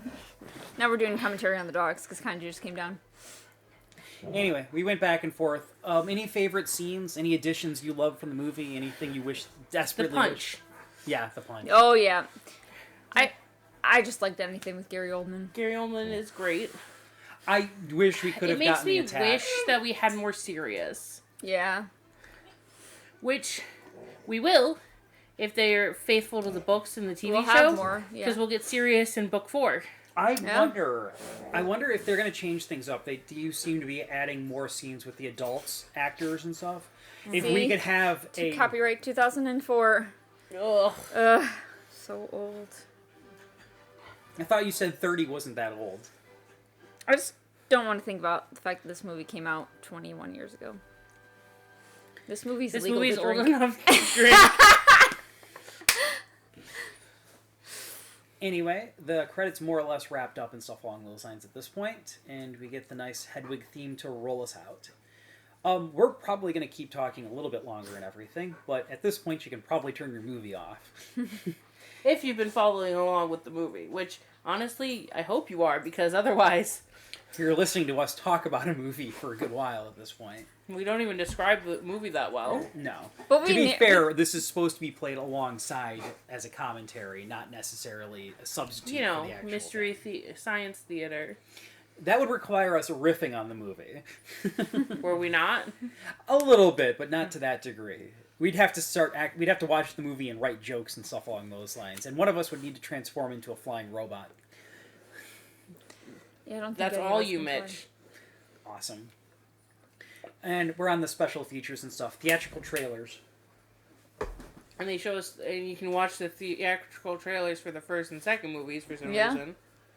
Weird. I think, is this a 2-disc special? Do we have, yeah, we do. Yeah. So if we wanted to watch all the extra features and stuff, we need to put in the other DVD. I'm sure there's some deleted scenes. Yep. Oh, 3 great challenges. Test your memory with magic you may have missed. Help Crookshanks catch scabbers and go on an unexpected quest with Sir Cadogan. Back when they used to have games on your DVDs. Oh, yeah. I remember in the special features for the second movie, you could actually explore Hogwarts a little bit and go to the Chamber of Secrets. And I remember cool. accidentally going forward into the snake mouth thinking it was more places to explore, and I got attacked by the damn snake and died. That's hilarious. I was very annoyed and never went back to actually correct it. Stop chewing on my rug. That one from here looked like she was going for her leash, but I can't see her entirely, so... Well, I didn't smack her nose or anything. No, so I I just- basically told her to leave my rug alone. No, I'm just saying, but I saw her, like, look at you like, I'm done, I'm sorry. I quit. Come here, baby. Poor thing's all tangled up. She's, wrapped Yeah. herself around the coffee table. Because she came... Come here. So, Nope. I think we've pretty much talked this movie to death, Push basically. her that way, please. So I can maybe get her a little untangled. Come here, baby.